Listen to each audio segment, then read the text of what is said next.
voice sounded in the shroud of rain. "Is it you who ordered the taxi? Run quickly." I opened the door. "Thanks," Travis echoed and darted under the wall of solid downpour in search of a car. From a business trip to Kansas? Only the regional ones come into the bus station at this hour. The cabbie merrily mouthed, "My name is John." Travis, the passenger, introduced himself. "Yeah, from a business trip. It just so happens." "And what do you do?" The chauffeur inquired. "Buying and selling," Travis smiled. "I have enough with my wife and mother. Doing pretty good. I'm working. Sometimes I have to go on business trips." "I dream of starting my own business too," John smiled, "to make furniture.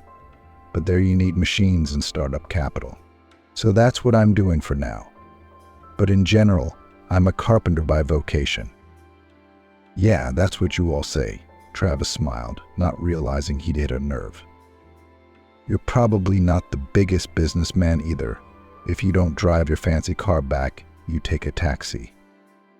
Travis gave the driver a disgruntled look. They drove the rest of the way in silence. He didn't leave a tip for the driver. Let him talk less on the road. Travis kept glancing at his watch, knowing that his mother was visiting. She'd said it was Mrs. Annie's anniversary, and her wife was still working. There was no one at home. Letting the taxi go, he rushed into the house. It was a good brick cottage in a nice village with a large plot of land. Travis had bought it with his first earnings and put it in his mother's name so that his wife could not claim the property in a divorce. Nervously looking around, he walked straight into the living room without taking off his shoes and pressed the secret tab on the chair. There was a click, and a spring lifted the wooden bar. But instead of the expected amount of money, the stash was empty. There was nothing there. Travis absent-mindedly rechecked the stash, even stuck his hand inside. Then he cursed, sat back in his chair, and put his head down on his hands. He was in serious trouble. He didn't want to go on this business trip at all. The night before, he'd had bad dreams. While packing, he shoved his passport and driving license somewhere, but he still went. And there, in a neighboring region, he got caught up in a hit and run. He was very technically bypassed, squeezed between cars. And when Travis started thrashing about on the road, they simply set up the bumper of an expensive luxury car. Yeah, the boot alone was worth as much as his Chinese car. He understood. Didn't even offer to call a traffic cop. He just stood there and listened like he was dreaming. "That's what you're in for." "Man," the short man in the Cadillac in front of him said with a chuckle, "your junk won't compensate me much, of course, but right now sign the car over to me and write a receipt. A promissory note." And if I don't?" Travis asked, looking around. "They'd picked a blind spot for the accident. Then the meter will start ticking, and then you'll owe us something else." "Jasper, the guy's alive. Thanks. Might be all right, you'll get off easy." "Okay, let me sign it," Travis said. "There's nothing to do anyway." "That's right. We'll give you a lift into town." The short guy grinned. "We'll do a good deed." They did give him a ride. They stopped by the notary's office. Travis was already signing everything they gave him, just as long as it was over soon. Then he read the paperwork at the hotel, and his head snapped up. He'd just lost his favorite car, and he was in huge debt.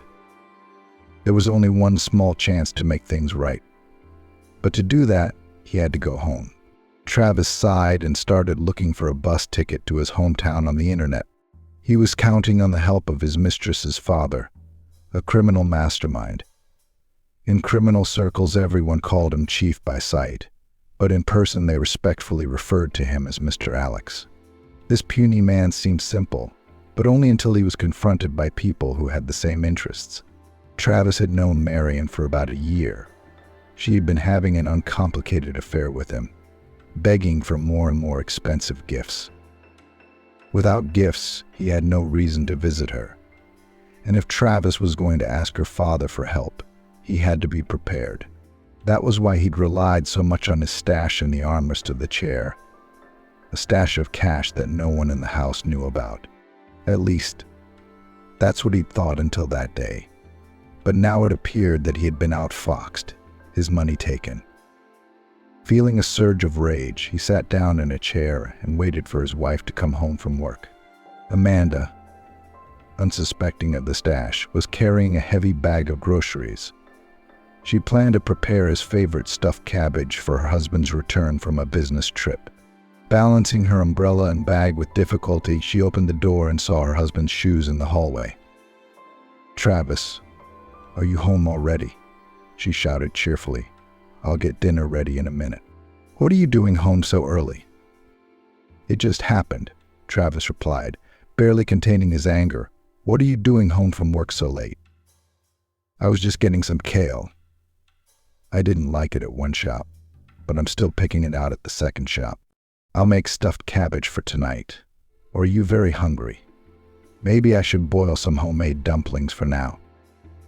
"Let's have dumplings," nodded Travis. "Why, have you had your wages this month yet?" "Not until a couple of days ago." Amanda wondered, "Why are you suddenly interested?" "Well, just keeping the conversation going. Look, is that what you're doing in your sporting goods? You should be selling fat suits. Don't they look at the appearance of the salespeople there?" "Oh, Travis, I'm a former professional swimmer. Don't forget," she grinned. "And I know better about sports equipment than a lot of amateurs. As in real training, not these guru complexes that help you lose weight in 5 days. That's why my management appreciates me and gives me bonuses. And about my shape now, do you need to tell? It is after 4 unsuccessful attempts in hormone therapy. Weight has added, and now nowhere goes away. It's not my fault. 4 years, a lot of money thrown away, and still no kids," Travis said resentfully. "I mean, I warned you about infertility right away," she retorted. "You didn't care about it then." "Well, yeah, right. I mean, I married a champion and got a domestic wreck. By the way, did you move the chair in the living room? It doesn't look right." "That one seems to be in place." Amanda threw a glance at the living room. "What's wrong with it? Are you leveling it on a ruler or something?" "I left something in the chair. I can't find it now," the spouse replied. "Well, ask the cleaning lady. She came yesterday," she replied indifferently. "Maybe you saw your super valuable item. I didn't personally take anything." Travis watched his wife's reaction to his words carefully. But Amanda, if she was the one who had taken the money from the stash, didn't give anything away, though it was always hard to tell with her. Athletes are unusual people, and she also grew up in an orphanage with living parents. She didn't keep in touch with her family and generally preferred to keep quiet unless asked. The door slammed, interrupting Travis's musings. Mom had come home. Mrs. Emily was glad to see her son back, and her friend's birthday had ended early, and her soul was in need of a celebration. So she proposed to celebrate the meeting. "Come on, son. Let's have a little drink. It's been a long time since we talked, all together in a family circle." "Yes, Mom, of course," Travis replied, taking out a decanter and shot glasses from the bar. He poured the hot stuff, and Amanda hurried to serve steaming homemade dumplings and sauces. She cooked willingly, having learned everything after her marriage, and it was delicious. Even her mother-in-law, who disliked Amanda a little, considering her a simple-minded sportswoman, appreciated her cooking. And on the whole, Mrs. Emily wasn't too hard on her daughter-in-law. She brought up her son alone, knew that he had outbursts of anger, and Travis was not known for his faithfulness to his partners. Amanda was a good wife. After a drink, Travis' tongue was loose, and he began to talk, gradually getting himself worked up and setting himself up for a scandal. Seeing the first signs of his irritation, Mrs. Emily tensed. She was well acquainted with such behavior. Her ex-husband, Travis's father, had behaved the same way. Mrs. Emily had once run away from him with only a suitcase and a small son. Now she tried to nip the conflict in the bud. "Travis, tell me, how was your trip?" "Bad," he suddenly yelled, "and some rat took money out of my stash." "Well, confess, did you take it?"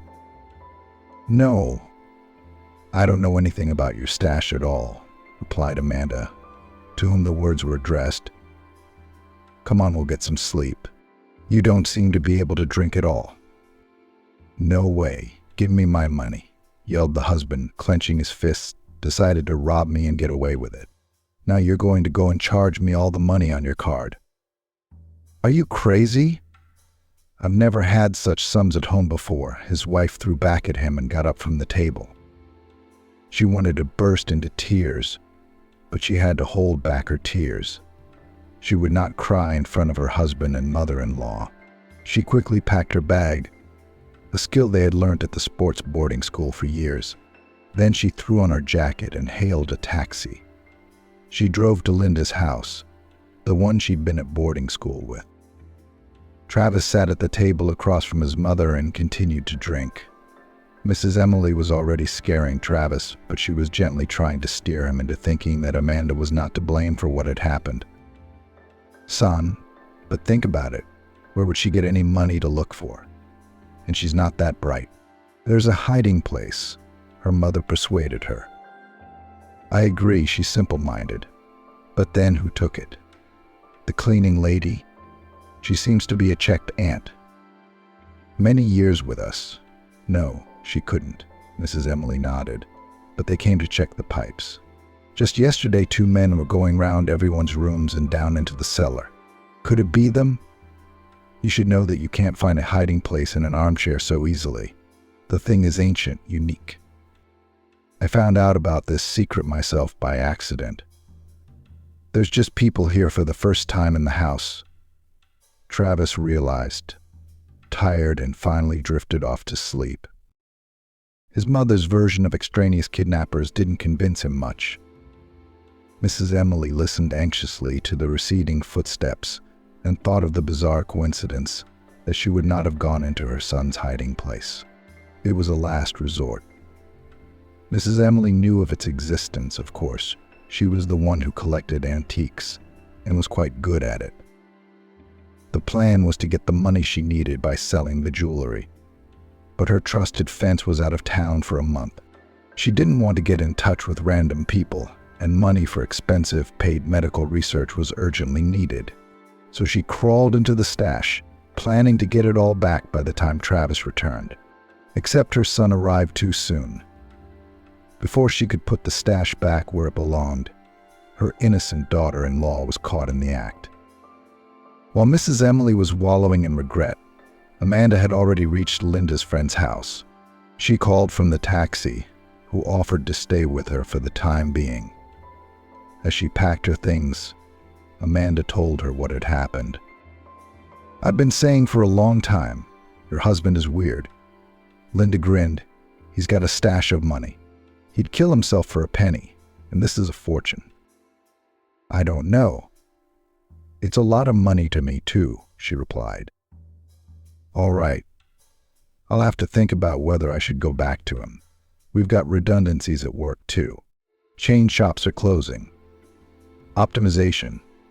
Last week of work and that's it. Listen, I just saw a job advert on social media. Some new firm." Linda furrowed her brow. "It says a lot of people are needed, and the terms are kind of simple. You know, nothing complicated. They even take people with no experience. I'll find it. Where is it? See how things are working out for you. A new life, a job. Look, by the way, the salary is 3 times what you're making now. Must be a firm in the capital, so they pay well. Not like our cheapskates." "Yeah, probably," Amanda replied absent-mindedly. "Thanks. I'll be sure to call tomorrow to see what's what," Amanda said enthusiastically. "You know, I felt a rush of energy. I guess it really is a chance to turn things around." She fell asleep in her new place and thought about how strange life was. She was born into a complete family. Her father and mother were staunch advocates of a healthy lifestyle, and they also had children all the time. Amanda, the oldest, lost count at about the seventh. There were tiered beds everywhere in their one-bedroom flat. Nappies were drying, and as the eldest, she looked after the babies. The only escape from this duty for her was school. And when they announced that they would be taking them to swimming lessons after school, the girl was just happy. And the coach saw something in this scowling teenage girl. Amanda moved to the boarding school of the Olympic Reserve School, and for the first time found herself in a room with her own bed and bedside table. She competed a lot, won medals, received prize money. But she couldn't take adult competitions anymore. Her kidneys were affected. Something on the female line, complications started. Then I had an operation and the doctor's verdict, infertility for life. At 19, such a diagnosis did not seem a disaster. However, Amanda cried all night after it. Then she wiped her tears and moved into a rented flat. She got a job at a sporting goods shop and met Travis. He recognized her immediately. He was surprised that such a famous athlete works behind the counter. They got to talking, went on a couple of dates, and he proposed. She moved out of the rented flat and into her husband's house. Her mother-in-law didn't like her much, but they managed to avoid open conflicts. But Travis wanted children. Without them, he considered the family incomplete. Reluctantly, Amanda agreed to try an artificial method, and their torment began. Years of hormone therapy, unsuccessful attempts to get pregnant. After each of them, she gained exactly 5 kilos and joked that it was just swelling from tears. And there were a lot of them. After her 4th failed IVF, Amanda refused to try again. Now, when she wanted to become a mom so badly, it was impossible. She withdrew into herself, focusing even more on life and domesticity. And where did that lead? With these thoughts, she fell asleep. Travis got up the next morning with a headache. He almost regretted his angry outburst last night, and even accepted the loss of the money. But as soon as he switched on his dead phone to charge it, he was flooded with calls and texts reminding him how much he owed. Travis sent a short reply saying he was looking for money. He was once again reminded of the deadline and that interest was rising, but was not bothered again that day. Angry again, Travis shaved, dressed, and left the house, hailing a taxi to Marion's house. The mistress was waiting for hapless Beau, but she expected gifts, not empty hands. Travis's visit had disappointed her, and his request had enraged her. Not only did you not give me that bracelet you promised, but you're asking me to set you up with your father. She resented him. Isn't there anything else to do? Shine your shoes, perhaps? Marion, darling, you understand, Travis pleaded. So next time there'll be a ring or a brooch to go with the bracelet. Do you know how many of those askers come to me every day? She grinned. And what makes you better than the others? I'm ready to ask you to marry me. Well, when I divorce mine, of course, Travis promised. Okay, I'll talk to my father, replied a satisfied Marion. But I'm not promising anything. Okay, you just get him to meet with me. I'll take it from there, he replied. And while her son swore to his mistress in eternal love, Mrs. Emily sat at the reception of the capital's medical luminary. She got to him for a consultation for a lot of money, and even urgently took tests for a fee. Now the doctor looked at them and squinted meaningfully. Well, my dear, you have a malignant tumor, metastases. The stage is neglected, of course. As a matter of fact, you understand everything yourself. Any doctor in the district dispensary would tell you that. I wanted a second opinion, said Mrs. Emily tearfully. Well, you've got one, but you haven't got the money. You could have saved money, the doctor sighed. We're not gods, you know.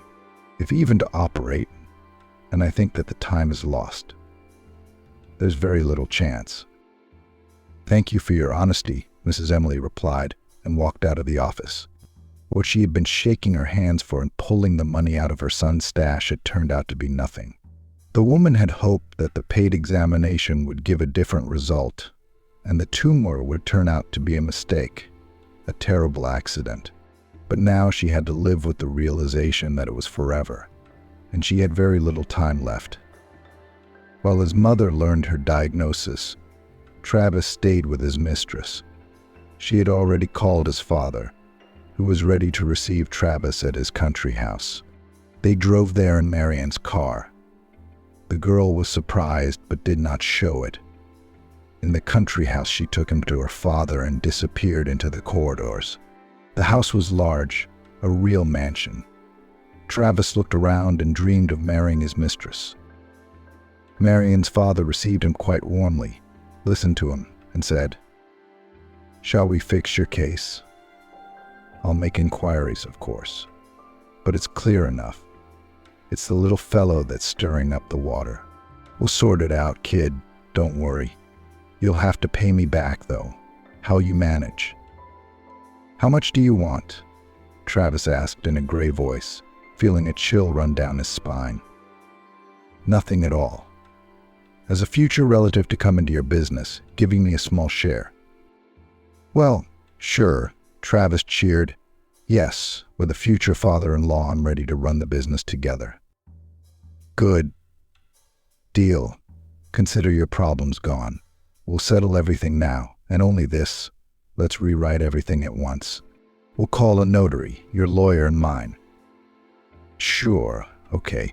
Travis felt almost euphoric at how easily his problem had been solved. "In fact, son, stay with me for a while. It's not like anyone's waiting for you at home." "Oh no, not at all. I'd love to. And Marian." "Well, how can I do without her?" grinned the husky man. "Go ahead, call and have your papers ready. And then, of course." "But it'll take a couple of days for sure," Travis warned. "Are we in a hurry or what?" Mr. Will grinned. "Oh, that's all right. This is home for you now, Travis, the safest place for you to be. You just sit there. Keep your head down while the big uncles take care of your problems." Amanda had learnt over the phone that morning that all the shop's employees had already been retroactively dismissed. They'd been paid and didn't have to go to work. So she called the phone number Linda had given her. It turned out that recruitment was already in full swing, and she should hurry to an interview now, before others got the job. She agreed and started to get ready for the meeting. The firm was respectable at first sight. It was located in one of the city's most famous historic buildings. The facade was adorned with an eye-catching sign that could be seen from afar. She went up to the high marble porch and immediately fell into the hands of a respectable man who introduced himself as Mr. Sebastian, the director of the company. The solid appearance, the attentive secretary beside her, the delicious coffee on a shining copper tray, all of this made her feel at ease, and Mr. Sebastian made a very pleasant impression. He also spoke to her politely, despite her lack of office experience. He gave her a tour of the office and explained everything. Of course, we had to pay a small amount of money for training, but it was given by everyone who was present at the interview that day, and it did not seem strange. She was offered to stay on the internship, to answer the phone to those who still wanted to sign up for an interview. However, they didn't ask for her work record book, so she decided that they would talk to her later about registration. She took to the job with enthusiasm. By the end of the day, she was very praised and was told that she would be recommended for training as a junior director. The only thing was that there was a fee for the seminar, and it would be in a week's time, with a $300 deposit. Amanda, charmed by the gallant style of Mr. Sebastian and all the colleagues around her, uncomplainingly opened her wallet. Not finding her son at home, Mrs. Emily called Travis. She was concerned about his health. She was already experiencing pains, and there was no suitable opportunity to tell her son about the illness. She would have had to confess to stealing the money. But Travis didn't care about his mother's problems. Right now, he was euphoric about the imminent resolution of all his problems. Yes, Mum, Travis answered clearly. I'm busy. On a business trip right now. I'll be here for a while. Son, I need to talk to you. You see, there are some health issues. Let's do it later. It's probably not urgent. I've got things to do. Travis waved his mother away. What about Amanda? Have you been in touch with her? Did they make up? Mrs. Emily asked worriedly. Leave me alone. Stay out of it. I'll come back and file for divorce. Let her go outside. She belongs there. I don't want thieves in my house, Travis replied and hung up. Mrs. Emily sighed. Now she thought she was the one responsible for the family's problems. After all, stealing the money was the reason he was so angry with his daughter-in-law. So she decided to talk to Amanda, to tell her everything, and to try to save her son's marriage somehow. Even if he didn't deserve such a good attitude, but her daughter-in-law's phone didn't answer. Amanda at that time was already going to a seminar, which was held in some closed boarding house. She switched off her phone and was generally immersed in the new world of sales, especially with Mr. Sebastian around, who kept encouraging her. What a good girl you are, Amanda. You explain everything so well. You work carefully with the others on the calls. You keep a database. I started out just like you, and now I'm opening the third branch of our company as a director. And what is your education? She asked. None. I'm an orphanage kid. After the army, I survived on casual labor. Life was not happy. At one point, I thought of killing myself. I only had enough money for a night's stay in a cheap room for rent. And then this advert completely changed my life. A year later, I bought a flat, got married, and now I make other people happy, giving them chances to succeed and change their lives. Sounds impressive, Amanda smiled. I wish I could do the same. You will. There are unlimited opportunities for growth in our company. Why don't you read the booklet? It's monthly. Mr. Sebastian handed her the magazine. Here's my wife this month flying to Indonesia with other top employees. She's already a diamond director. Wow, that's great, smiled Amanda. Yeah, already looking forward to the changes in my life. Yes, you're leaving the past behind. You'll have a whole new environment now. Mr. Sebastian wasn't lying. Within a month, his pyramid scheme had literally drained Amanda of all her savings. And now she was surrounded by smiling people as zombified victims of a clever scam. Her mother-in-law tried to meet with her 3 times. Her husband planned to divorce her, but Amanda didn't care. She was passionately pursuing what she thought was a career. There was no time for anything else, and money was scarce again. But Mr. Sebastian had already told her that at the end of the month they would all get a great bonus. For every employee they brought into the organization, the prospect of earning even more. Amanda was completely taken in. She unconditionally believed everything they said, and as if under hypnosis, she transferred the remaining funds from her account. Travis, meanwhile, was still staying with Mr. Will, who now had complete control over him. During this month, he had already signed over half of his company to his mistress, and he continued to solve his problems, which he himself had created. After all, he was the one who owned the plan to organize this criminal scheme. And the man in the Cadillac was his faithful assistant. It was not the first time he had pulled off such a scam to take away business with Marion's participation. She would find a trustworthy, solid businessman, always married. Then he would be gradually divvied up for gifts. His real wealth would be learnt. And then he would be set up, forced to lose his business, and give up everything for the mere chance of keeping himself alive. How's it going in there? Travis would ask Mr. Will when he sobered up. Liters of liquor were poured into him daily. They'll have your car back soon. You understand, the people turned out to be solid, serious, and the interest is growing every day. The debt is increasing, Mr. Will replied.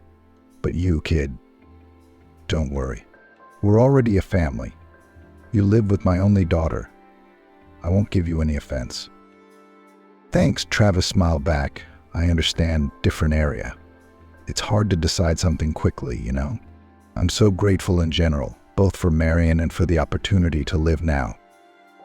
The man only chuckled in response. He knew that his men were already in charge of the fool's office right now, and Travis knew nothing about it at all, though of course they couldn't hold him for long.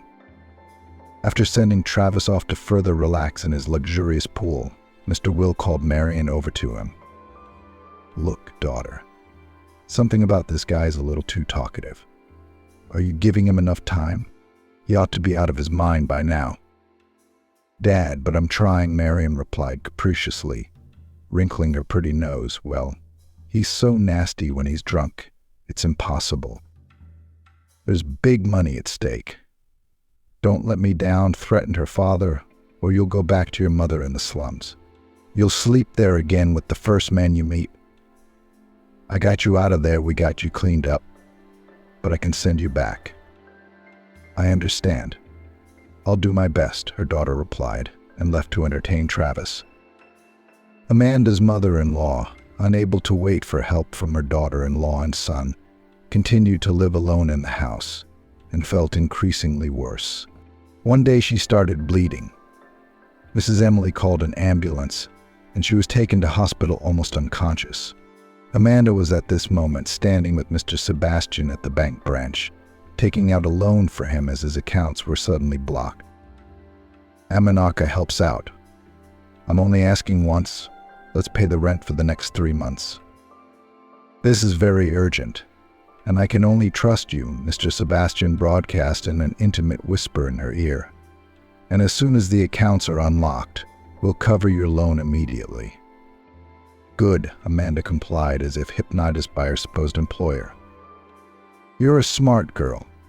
Sign here." Mr. Sebastian handed the paper to the bank employee. "That's it. Let's go to the cashier's office to get the money." Amanda obediently complied with his demands. Sensing no trick, she got the money from the cashier's office, handed it to Mr. Sebastian, and then went to Linda's house for the night. She always felt strangely drowsy and apathetic when the director wasn't around. Travis was sinking further and further into alcoholic madness. Finally, he signed a waiver for the last part of his firm. All of it was now Mr. Will's property. After signing, he went to celebrate the deal and suddenly felt nauseous. His stomach felt a little better after that, though there were still some of the drugs that Mr. Will, through Marion, had generously fed Travis for 2 months running. He put his head under a stream of cold water and held it there for a couple of minutes, then dressed, heading for his benefactor's office. "What, you woke up?" he grinned as he looked at Travis, who appeared on the doorstep. "Too late, mate. You don't have a business anymore." "Give me my firm back," Travis muttered uncertainly. "Well, at least part of it." "You don't want anything else," he chortled hoarsely. "Be thankful you're alive at all." "I get it. You set me up yourself. There was no intruder in the Cadillac. I mean, that's your assistant. I'm just an idiot." "Took you long enough," his interlocutor chuckled. "Yeah, well, you are. Now you want to live a normal life, you'll work for me. If not, go where you came from. But know that by nightfall you'll be going into withdrawal without medication. You want to avoid that. Sit down, don't speak. And by the way, Marion's out of your league. Forget about her. You'll get an easier girl. I've already found a new simpleton for my daughter. I'll work on him. By the way, don't let your wife claim a share of the firm. You're divorced. Marion will give you the certificate and a stamped passport," he said bitterly. "I regret my naivety." Travis left the office. He wanted to leave this house, but the way was blocked by the guards. Travis sat down in a chair near the fireplace and thought for a long time about what a stupid thing he had done. They had been sitting at Linda's house since morning. Suddenly, she got a message from her mother-in-law, and she had forgotten that Travis had filed for divorce. Neither knew until she got the message from his phone, but she was fascinated by Mr. Sebastian. The woman did not resist fate. Her passport now also had a stamp on the divorce. Only she has not yet changed her surname, The message from her former mother-in-law seemed alarming. She decided to go to the hospital, and in the ward, talking to Mrs. Emily, felt a pain in her heart. In front of her lay an exhausted woman who she and her ex-husband had just left alone with her illness during the most difficult period. "Lord, what have we done?" Amanda said tearfully to Mrs. Emily. "What else can we do to help you?" "I'm fighting as hard as I can, baby. The free treatment has already got everything. You can get an operation off the waiting list for a fee, but whether it will help or not, no one knows." "Is the surgery expensive?" she asked. "Maybe Travis has the money?" "He's been ignoring my calls for 2 months now," Mrs. Emily sighed. "And you two are in touch?" "Yes, we're divorced. And in a weird way, without him even being present. Just both agreed to the dissolution of the marriage. That's all. I wonder if he's even alive," she wondered. "You know, I've been taking out a loan for someone. Now I'm thinking you and I could use the money more. I'll try to get it back." "Thank you, daughter," Mrs. Emily whispered back. "I didn't expect you to come at all." "No, I won't leave you," she said firmly. "We'll think of something." From her mother-in-law's chamber, she drove to the office of the company that had so successfully hoodwinked her all this time, unsuspecting. The receptionist led Amanda into Mr. Sebastian's office, where he was working on a new gullible simpleton. Seeing the face of the woman who entered, he quickly escorted his companion out, instructing someone else to give her the tour. "Yes, Amanda, it's a little late today," Mr. Sebastian blurted out in a buttery smile. "How's it going? Ready for another day of work?" "I need the money," she replied. "I changed my mind about giving it to you. Please give it back." "How much money are we talking about?" Mr. Sebastian immediately became bored. "Really, I haven't got anything anyway. The rent has already been paid, and the deal is not retroactive. Besides, where is it written that I owe you anything? And you have voluntarily donated money to our organization. It's documented. And by the way, thank you for such a generous gesture." "Are you even normal? I work here," Amanda stated. "I'm sorry. Employment papers, where are they?" Mr. Sebastian laughed. "Maybe just get out of here. Don't waste your time. We don't give money back. It's a matter of principle." "Fine. Then I'll trash your office so that it will never work again. It's a pyramid scheme, people. And instead of a salary, you're in for one huge disappointment. Don't give your money to these crooks." "Well, shut up, or you won't get out of here alive." Mr. Sebastian nodded to the guard. "Don't let that one in here again." Amanda was dragged outside and dumped on the porch of the building. She pounded on the doors, angry, but mostly at herself, then walked away to tell her friend about everything. "So it's not a firm, just a scam. And I got you into it. What a nightmare. I see you're walking around like you're lost. What do we do now?" "I want to punish them," she said gravely, "and take back all their money that they put into the pyramid scheme. And let's search the internet, see what they have on them. Maybe these figures have already been on the radar somewhere." They entered the data of the company, studied the documents that fell out in the search. The company was indeed famous, had a bad reputation. Under this name operated a pyramid scheme, and it wasn't owned by Mr. Sebastian. That didn't make it any easier. But they soon found Mr. Sebastian in the court registry. True, he had never yet been convicted for his actions. Mr. Sebastian had a website dedicated to him online, run by someone who cared. He was posting news about the scammers' movements there, warning against cooperating with this swindler. "Oh, we should have looked here sooner," Amanda said sadly. "But that's what to do now." "Wait," Linda reassured her.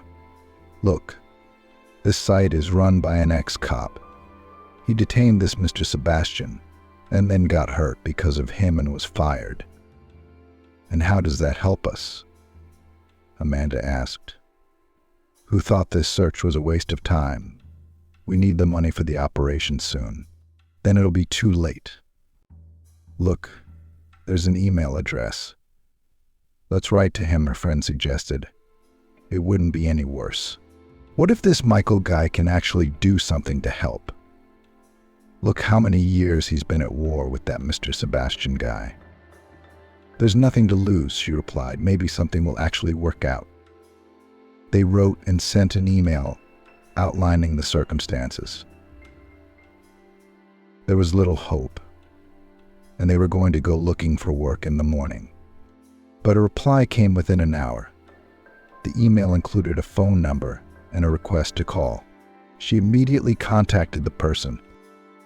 "Hello, this is me writing to you," and fell for the scammers. "Sad," replied the man, who introduced himself as Michael, though of course he wasn't technically tried. That Mr. Sebastian managed to get away with it somehow back then. And the brass put me on the hook. Good thing I had enough seniority to retire. I'm a private investigator now. I don't take orders very often, though. I have a license. At first I drank non-stop out of anger and despair, but then I came to my senses and was horrified. You can help me, you know. Without that money, my mother-in-law. Well, you mean my ex-husband's mother will die? Amanda pleaded, interrupting the man's confession. I'd love to hear your life story, but later, when the issues are resolved. Forgive me if this sounds impolite. Tell me straight away, what are you willing to do to save your former mother-in-law? Michael replied. Anything, Amanda said without hesitation. You see, she found herself so alone, so defenseless. Are you ready to blackmail your enemy? I have some dirt on him, but you'll have to do it. I don't want to be exposed. I have a dream to nail this guy someday. Yes, I am. Look, when can you give me your dirt? Amanda asked impatiently. Tomorrow morning. Write down the address and come over. I'll be waiting. Just please don't go back on your word. I wasn't going to, Amanda grinned. I'm angry with that man. You have no idea how angry. The next morning she drove to the outskirts of town to the address Michael had given her. Contrary to expectation, what she found there was not an elderly retired man, but quite a brawny and rather young man. And you're a retired man? Amanda laughed. No way. You flatter me, Michael smiled. Just celebrated my 40th birthday a week ago. By any chance, have you never played on the national team? Very much the same athlete. Well, except for junior, Amanda replied, in swimming. So that's you. Michael cheered. Can I have your autograph? I've always cheered for you at competitions, even though I'm supposed to be cheering for my department. Amanda blushed at the compliment, signed her picture. Michael had it in a prominent place. It was an amateur picture, apparently taken by him. It was nice to be reminded of her athletic past, but that wasn't why she'd come here. Michael, let's still about the dirt. What do you have? And how does that help? Yes, of course. I have documents denouncing Mr. Sebastian's scams. I think he'd be happy to buy them from you. Well, how do you organize all this safely? I can't take any risks, especially now. We have to get the money and at least try to save Mrs. Emily, Amanda explained. Help. You must have experience in this sort of thing, surely. Do you have some strange idea of police work? Michael smiled, but I'm really willing to help. Anyway, listen to the plan. They talked for quite a while. Then she proceeded to act on her new acquaintance's instructions, sitting at his house waiting for Mr. Sebastian's reaction to the dirt she had sent him. The woman was nervous. Michael had found meat and onions in the fridge, and there was flour on the shelf. Look, I need something to keep my hands busy. Why don't I make some dumplings? I'm good at making dumplings. I'd be happy to help you, Michael replied. How did you end up in this situation in the first place? Since I left my husband and lost my job. So I fell for the tricks of scammers. And then, like a spiral, the further you go, the harder it is to get out. Why did you quit sports? Michael asked. You were the best. Health reasons. And as an adult, my results weren't the same. I was treated for a long time, lost time. And they don't keep sick people on the national team, she replied. I see. And I, as you can see, am just a retired loser. No wife, no kids. I live with a cat. Oh, I don't have either. Just a mother-in-law. I can't give birth to children, so I can forget about happy motherhood right away. Unemployed, homeless, the whole package. But you know, if you're looking for a job, I suggest you come to me as a secretary. I alone do not have time to enter data into the file and work. Michael offered, I can't promise you a big salary, but I'll pay you fairly. And you can live here too. It's a big house, 2 halves. There's plenty of room. There's no office as such. We work from here. Well, you could consider it a home office. I'll think about it, she promised, just as she put the dumplings on the boil. Just then the phone beeped. Her message was answered. Mr. Sebastian was offering to meet and talk. Don't accept. Let them transfer the money. They'll get the dirt by courier, Michael replied. She sent a message. The scammer agreed to all the demands she made, and an hour later a transfer message from the bank appeared on the screen. She received all the money, both the money she had invested in her studies and the credit money. She screamed with joy and threw herself around Michael's neck. We did it, Michael. Do you understand? Of course, I'm very happy about it. So can we run to save my mother-in-law? Michael answered her, gently placing Amanda on the floor. And I'll eat these delicious dumplings and think of you. And I'll make some more. You're welcome to eat them. Do you accept my offer? Michael smiled. I'm willing to wait until you solve your problems. I'll go to work on Monday, Amanda shouted as she left his flat. That same day, she paid for her mother-in-law's surgery. It was performed and even successful, but time was running out. Of course, there was an improvement, but her body could no longer cope with the strain. It was clear Mrs. Emily didn't have much time left. The doctors told her she was weeks away from death. Her mother-in-law tearfully thanked Amanda anyway for her care and dedication. Here's the thing, honey, she said. I'm disinheriting my son. I'm bequeathing everything to you. Tomorrow we'll call a notary, have him draw up a will in full form. And also memorize the last orders, something my son will definitely not be interested in. By the way, tomorrow go to our house. Bring a box of jewelry from my room. We'll try to turn this junk into money. Oh, really? Those are your favorite rings and bracelets? Amanda exclaimed. I've always admired them. And you can't take all that wealth with you to the afterlife, sighed Mrs. Emily. Will you at least have something to pay a nurse in my last weeks? Well, it wouldn't hurt to organize a decent send-off either. There's no hope for my son. God save him. He sent me a named daughter, you know.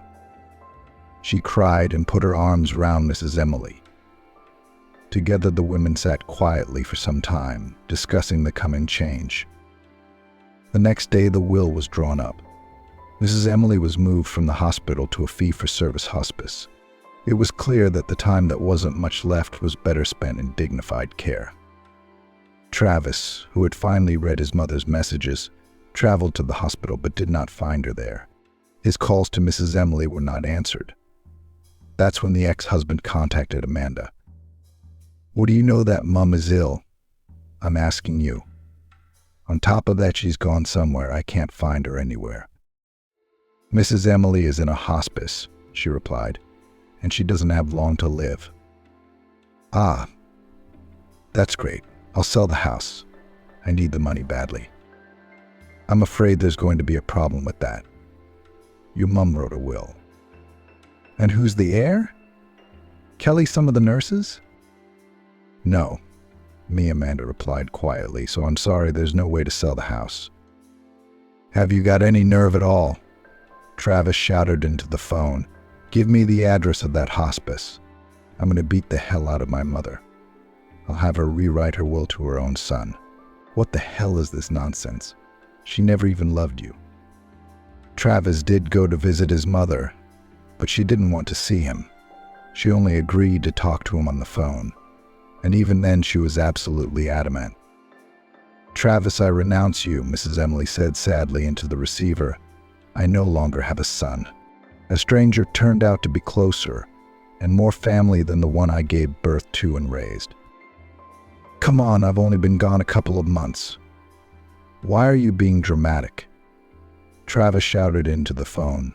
"And anyway, this is my house.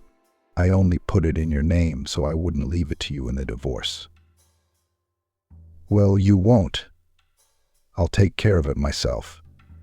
It'll compensate the girl for the years she spent with a man like you." "Your girl's a bitch," he yelled. "Change your will, quick." "You know, son, I've realized there are no pockets in the other world. At least respect the decision of a dying woman.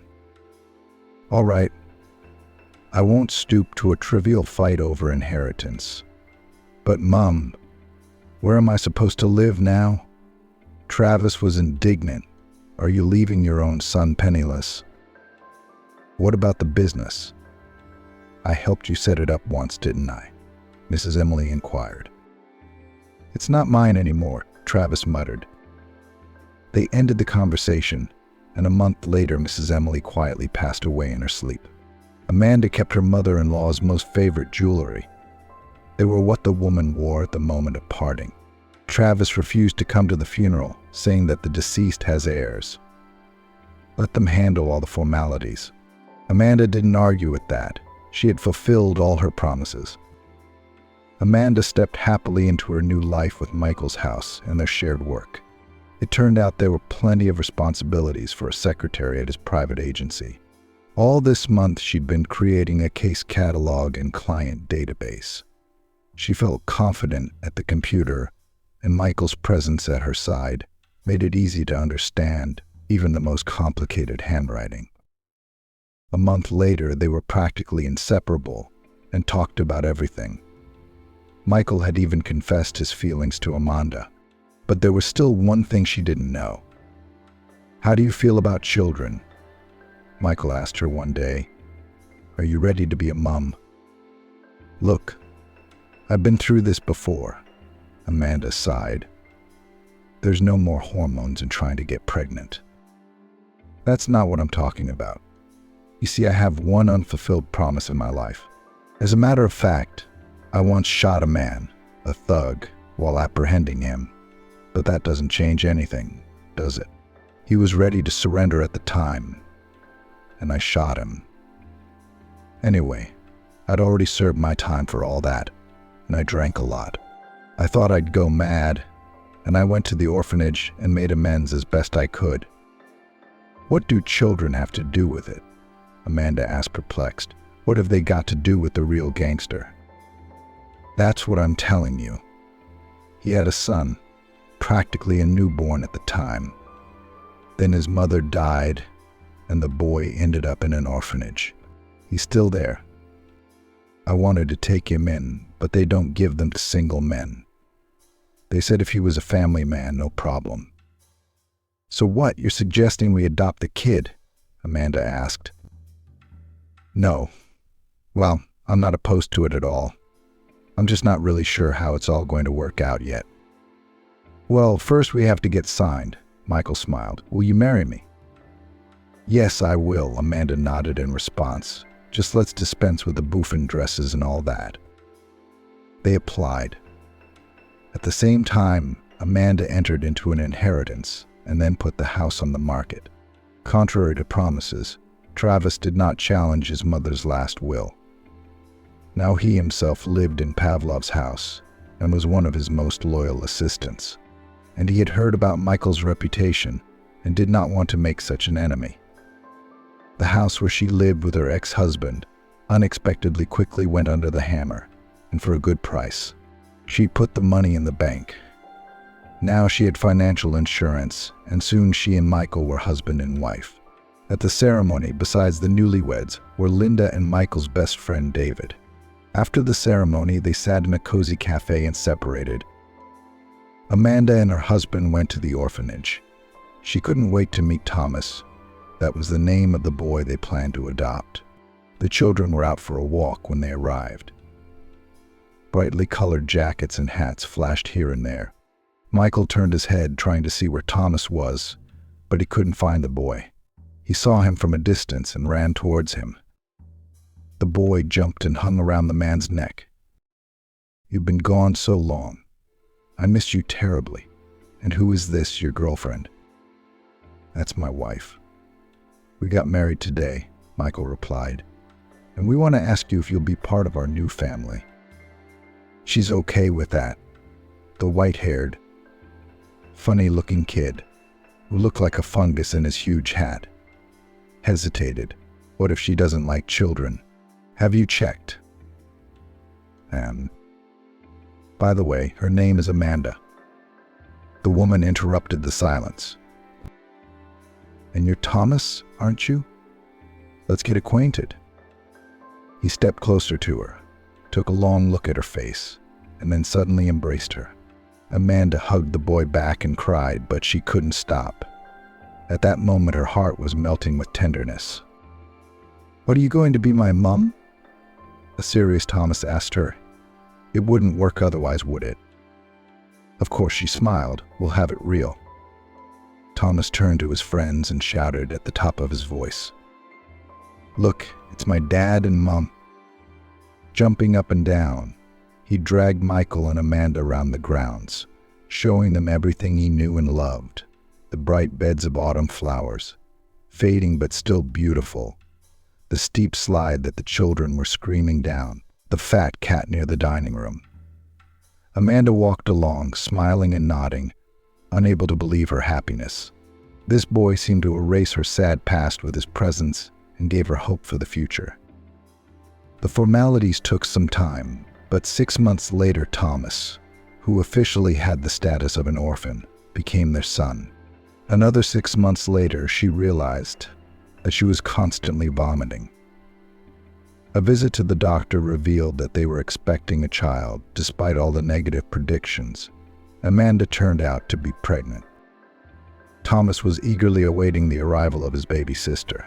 He was sure it would be a girl, and so it was. The entire female side of the family was welcomed home from the hospital. Amanda looked at her men, big and small, from the porch, with the baby in her arms, feeling boundless happiness. Everything in her life was now exactly as she wanted it to be.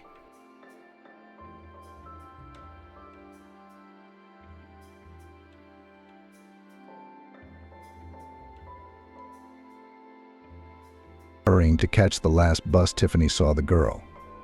Deciding to walk her home, she froze when she saw. Tiffany was not particularly attracted to agriculture, but she was not irritated by the 6 acres of land.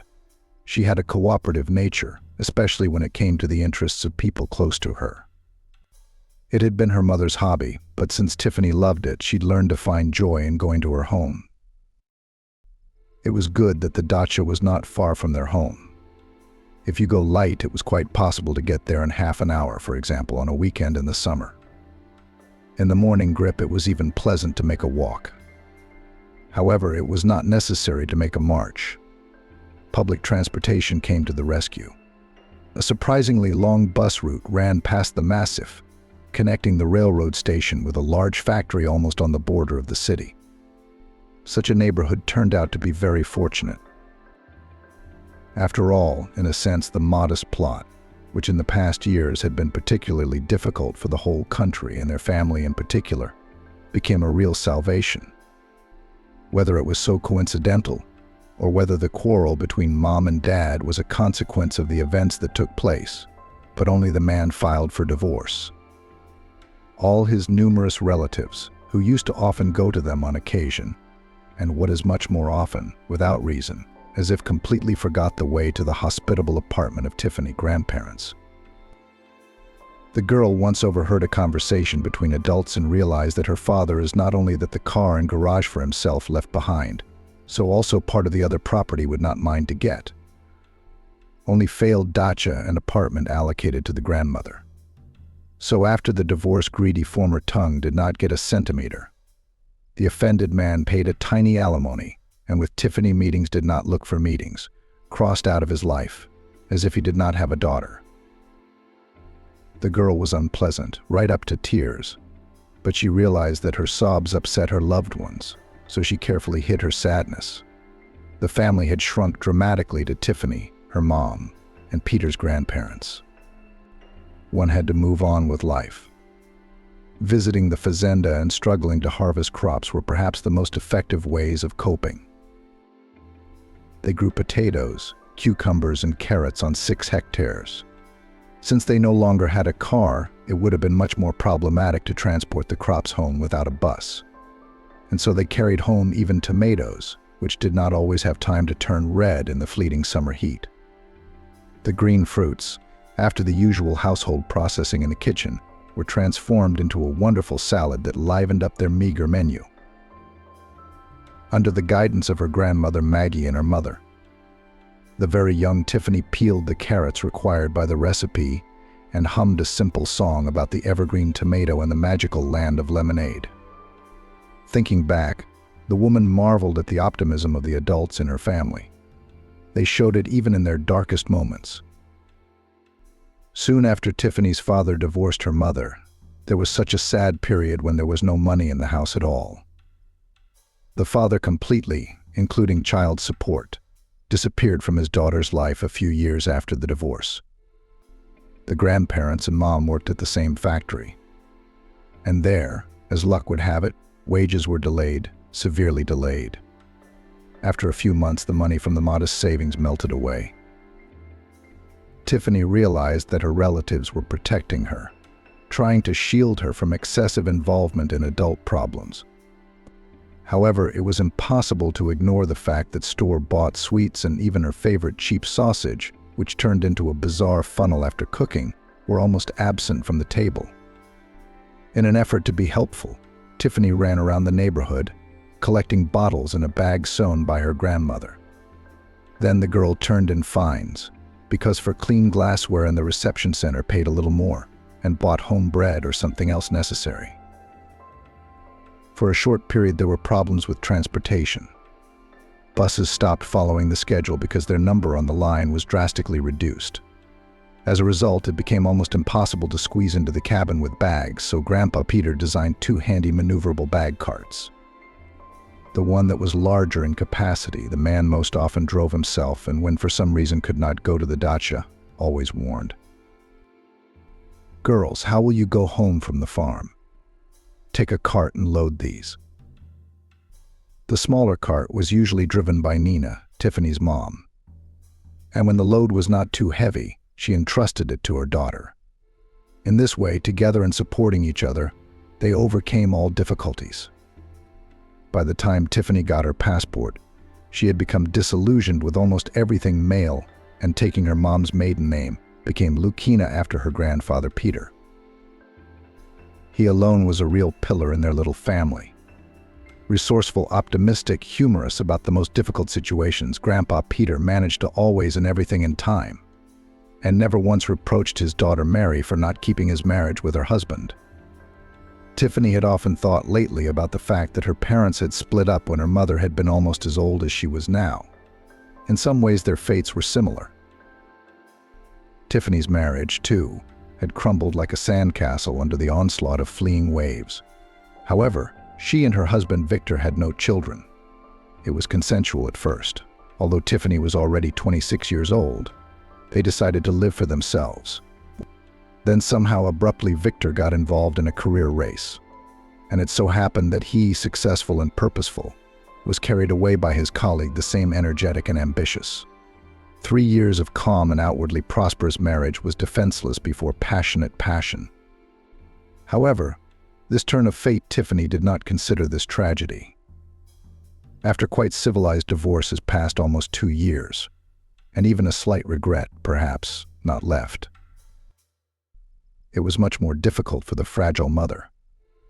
The child, though entering the difficult age of adolescence, must be brought up, dressed, fed, and times were troubled. Although it was tight then, but still more often Tiffany's memories of the first 15 years of her life had a light tinge of sadness. After all, Grandpa Peter and Grandma Maggie were alive then. Their family had dealt with adversity together. It was much easier financially now, and Tiffany felt incredibly sorry that they didn't see both daughter and granddaughter living quite well. Sometimes, though, it seemed to Tiffany, especially at the cottage, that her grandparents were not far away. It was as if she heard her grandmother's gentle voice from somewhere to the side of the house. "Tiffany, come here. The raspberries are ripe, come and eat." Or grandfather will enter the gate, smiling, looking triumphant, showing a bucket with caught fish, and will ask his wife, daughter and granddaughter, "Well, honorable ladies, what will you taste today's soup, cooked or fried fish?"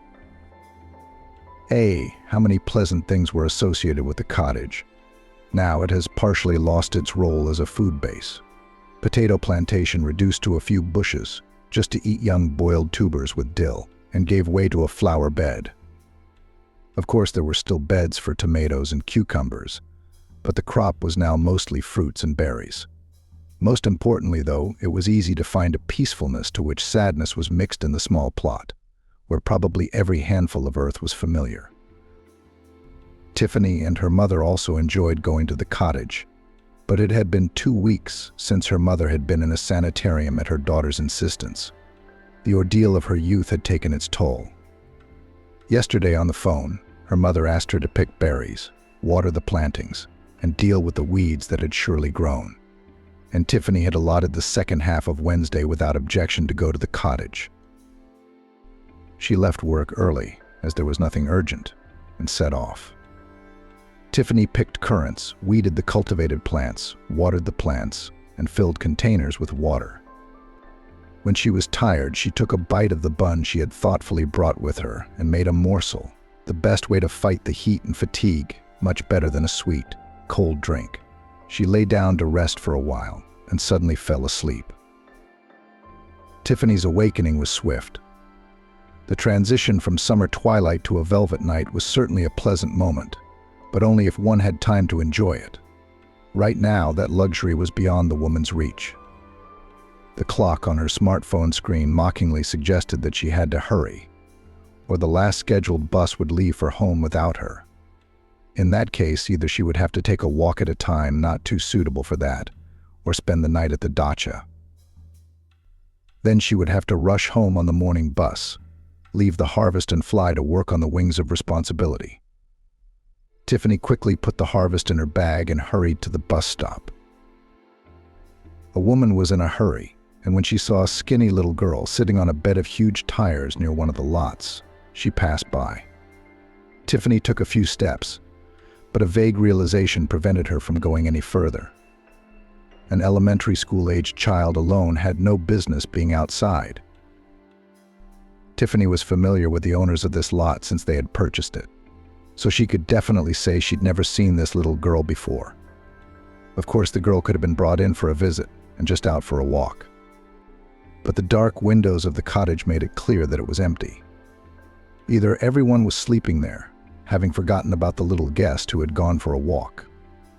The second assumption was obviously ridiculous, so she was unlikely to have anything to do with the owners of the plot near which she had settled.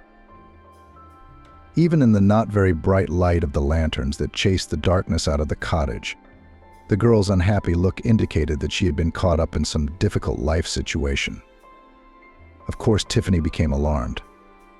Could this supposedly chance encounter be part of some scam? She'd recently read a story on the internet on her way home from work about a man who'd almost gotten into a lot of trouble because of his helpfulness, and had only miraculously escaped from a trap set by criminals.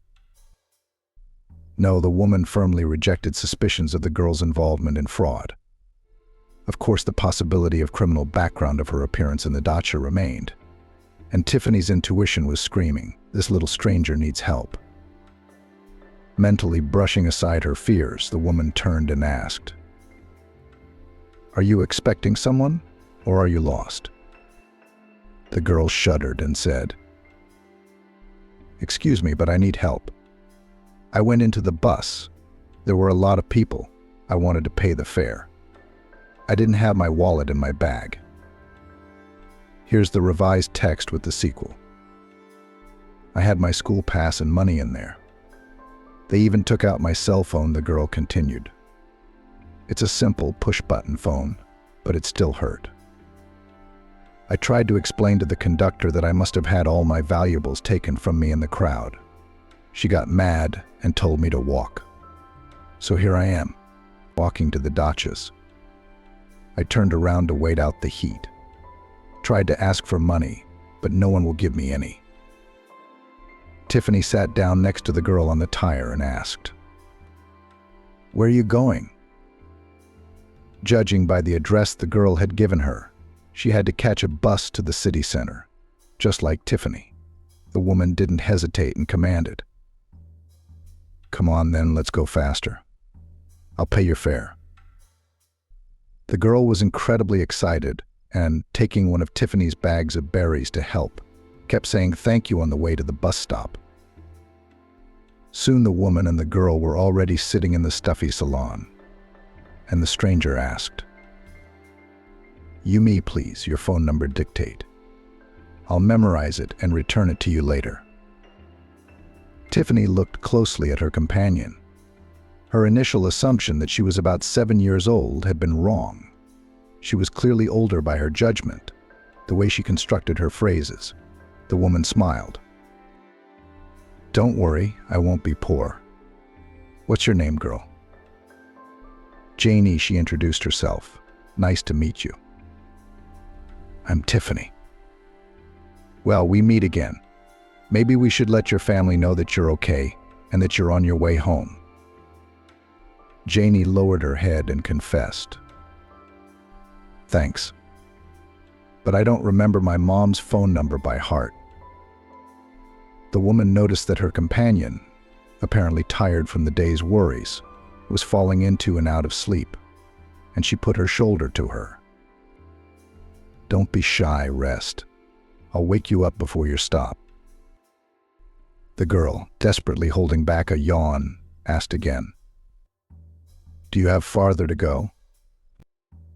Tiffany nodded.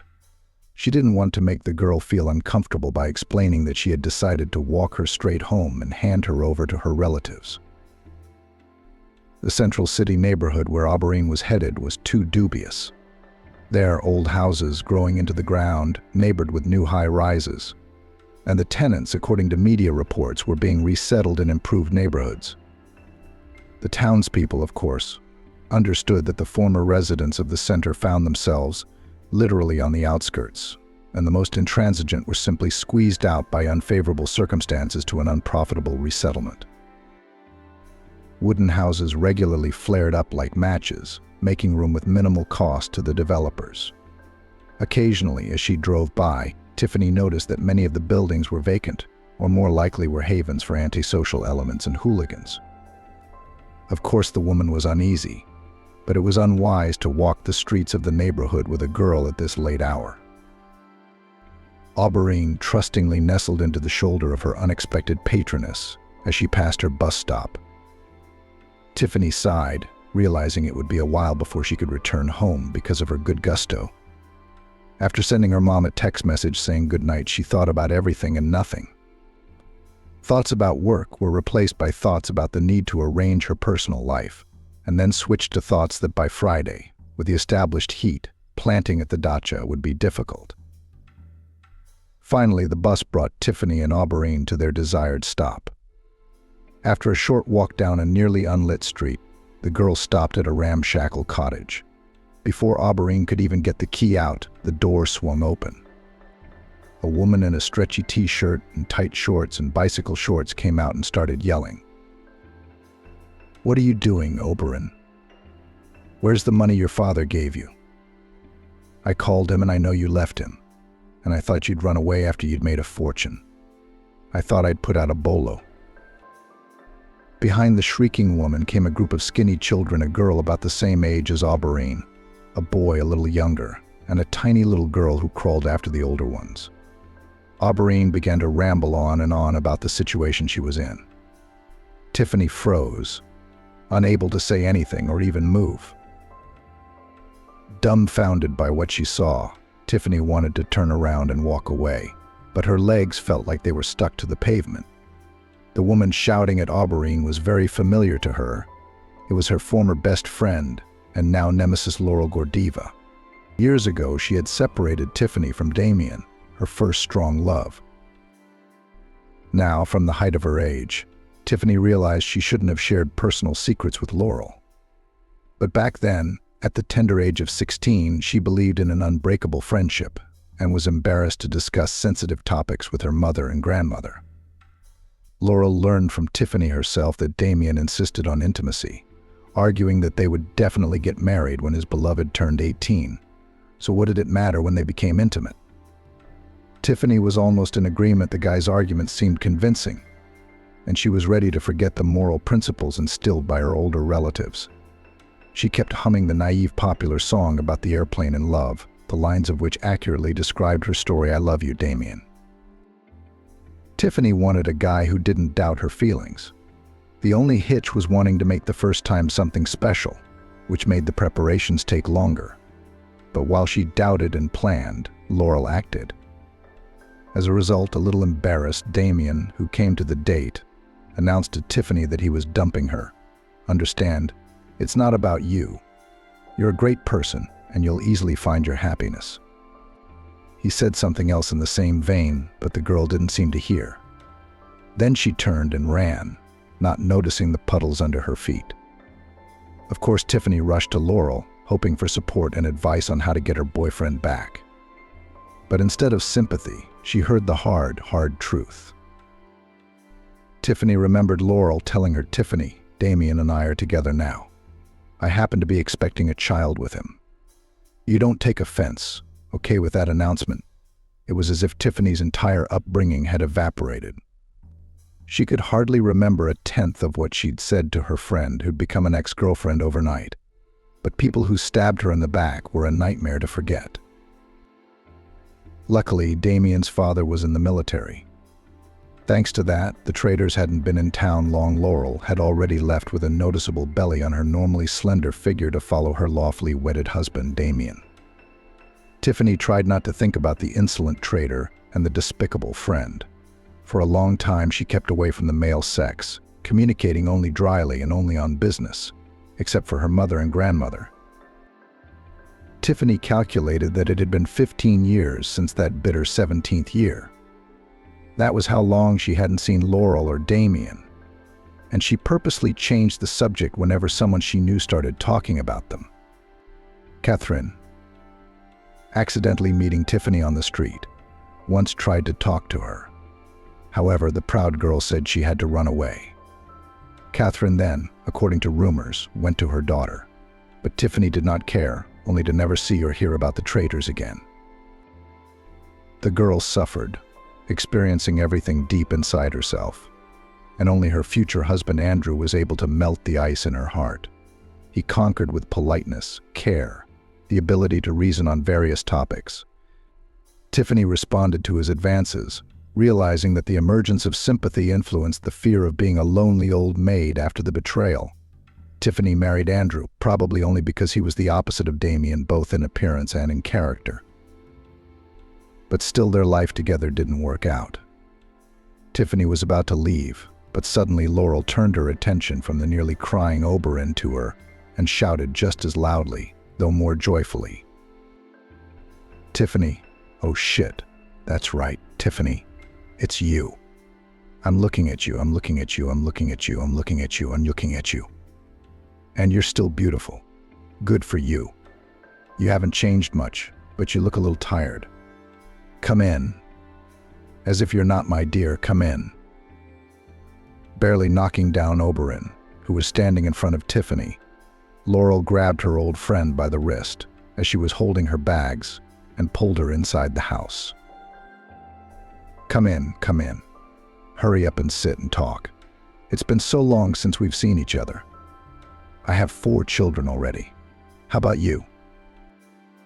Tiffany was shocked, because suddenly realized that Laurel does not suffer even a shadow of shame for what happened between them in the past. "What are you looking at?" "Hey," the hostess shouted at her older children. "Matthew, take Janie to the playpen in the nursery. Put her in the playpen. Stacy, Oberyn, into the kitchen now. peel the potatoes quickly. Put the water on the fire. We'll talk to you later. Oberon, will you pay me back for my transgression? I sent you on such an important task as an adult and you ruined it. Now you're going to sit on cards and boxes. No matter how Tiffany tried to explain to her ex-girlfriend that she had no time, that she had to go home, it was as if her words never reached Laurel. As soon as the peeled potatoes were in the boiling water, her mother shouted at her elders. Everyone run away from here quickly. Stay in the nursery and don't make a sound. Do not prevent us from sitting and chatting. You see, Laurel said to Tiffany, 4 kids and you have to be in charge, or there's no escape. They're not all the same age. Matthew's 14, Auburn's 12, Max is 5. And Janie will be 2 soon. They all need different kinds of supervision. The atmosphere in the kitchen wasn't very pleasant and didn't lend itself to socializing. Although Tiffany was not a spoiled, refined young lady and could easily have lived in a much smaller space, she was uncomfortable here. Dirty dishes towered in the sink and on the table. The sour odor was unpleasantly associated with a full trash can that seemed to be somewhere in the kitchen. Intercepting the gaze of the unexpected guest, the hostess explained. From the neighboring construction site, the plumbing was damaged. So I'm waiting for them to fix it. Then I'll make the children salt and wash everything. And so, to cook and wash hands, we carry from the column from the neighboring street. Tiffany sat on the not-too-comfortable stool as if hypnotized and looked at Laurel, not understanding how she had turned from a real beauty into a hobbit Alice, a woman of the most disgraceful type. The woman laughed loudly, throwing back her head and talking excitedly. Oh, Tiffany, you should thank me to the grave that I saved you from such a gift as Damien. I thought his father was a military man, about to take a well-deserved retirement. He'll get an apartment, and we'll move to a nice city somewhere. I had it all worked out so well. But Damien managed to get into a big fight with his father. As a result, we were 6 months away from the baby on our own. When we got a rented room, Damien started to get a bit of a headache, even truant, I'll tell you that. We were too quick to start a family with him. We were so green. In bed, we were okay, but there was nothing to talk about. Damien was kind of contemptuous of me. First in hints, and then he started saying that I'd been messing with him in front of his eyes. I tied him hand and foot with my pregnancy, as if he were a dog on a leash. Wherever they pull him, that's where he goes. Surprised beyond belief, Tiffany didn't know what to say to such revelations. But Laurel just seemed to need to talk. She continued her speech, not noticing that the guest was not comfortable listening to her. In general, soon enough I was bored, in retaliation, of course, with a neighbor began to have fun. Everything seemed to be going well, and then one day Damien and I had a fight. He got nervous, started throwing punches at me. My boyfriend smelled the stench of a beef and came out of the room through the hole, his heels glistening. Damien filed for divorce and I didn't fight it. He wasn't that good. All I could get from him was alimony for Laurel and for Oberon, who had conceived in marriage to him. Honestly, I don't know whose it was. I'm having money problems, as it happens. So I sent that silly girl over there for cash today. She was flapping her ears and she didn't have a phone. I got Matthew and Janie from my current husband, but he's almost a drunk. He stays away from home for days at a time. When he comes home, he's not happy either. But they're promising me a new apartment soon. I mean, we just moved here after Damien. We came here to get some extra perks on top of the alimony. He's doing well, the bastard. Found himself a woman who got him a cushy job. The official salary, however, with the Golobkin nose, but the gray is excellent. He's happy with the amount in the envelope every month. I know because I know a friend of mine works at the same company. Anyway, Damien's always willing to help, but he's always shying away. So we have to send the girls to him. He's brain dead when they start begging him. Of course, I was too quick. I gave birth to Stacy and Auburn for free. But with Matthew, it all worked out so well. It's as if they'd made the whole maternity fun thing for him. It was a pity, of course, that it wasn't cash in hand, but at least something to get something out of the unpleasant situation, excuse me. A little benefit. Laurel looked around and saw no other clean dishes except for a tray on which stood an ornate samovar. She quickly moved it directly to the dirty floor and moved the potatoes onto the improvised plate that had been vacated. After that, with her usual deft movement, she took out disposable cups from the cupboard, obviously used many times, and splashed a murky liquid from a bottle into them. "Don't be squeamish, Tiffany, it's my husband's drink. I can vouch for its quality, and it drinks like water and doesn't give you a headache in the morning," Laurel said. "Let's have a little drink and you can tell me about your life, your hobbies, where you work. And I'm all about me and myself. Listen, do you have kids? You don't look like you do. You don't have a belly. I'm only 6 months older than you. You can see my figure. So what? I'm good." Without waiting for the guest's answer, Laurel confirmed. "Of course I'm good. Don't think I'm not bragging, I just don't praise myself as often as I should. You should always praise yourself, you got everything on time. Look at you, Stacy's almost a bride. And I'm still young. Isn't that great? And you, Tiffany, it's time for you to have kids. A woman's clock is ticking. Before you know it, you'll be old and alone. So hurry up and find a man and have a baby, honey. Would you like me to tell Damien out the window that you need help with something so juicy?" I don't think he'd say no. He'll help, and then he'll stay out of the way. The baby's yours alone, no strings attached. Otherwise his wife, Jera, would be quick to deal with him. And Damien's no fool to break up a good marriage. So, shall I call? Tiffany's heart was troubled by the advice, the dubious proposal, and the unwelcome meeting with the insolent, unscrupulous Laurel. How dare she even dare give such advice while living in almost complete disarray? Tiffany felt physically suffocating in this environment, and as if awakening from an obsession, she wanted to tell her former friend what she thought. But she was prevented from doing so by the timid voice of Auberine from behind her. "Mother, can I have some potatoes? Matthew wants to eat. And I haven't had anything substantial to eat since this morning." Tiffany rose from her stool, making room. "Thanks for the offer, Laurel. But I really have to go. Besides, it's probably time for your kids to go to bed, too."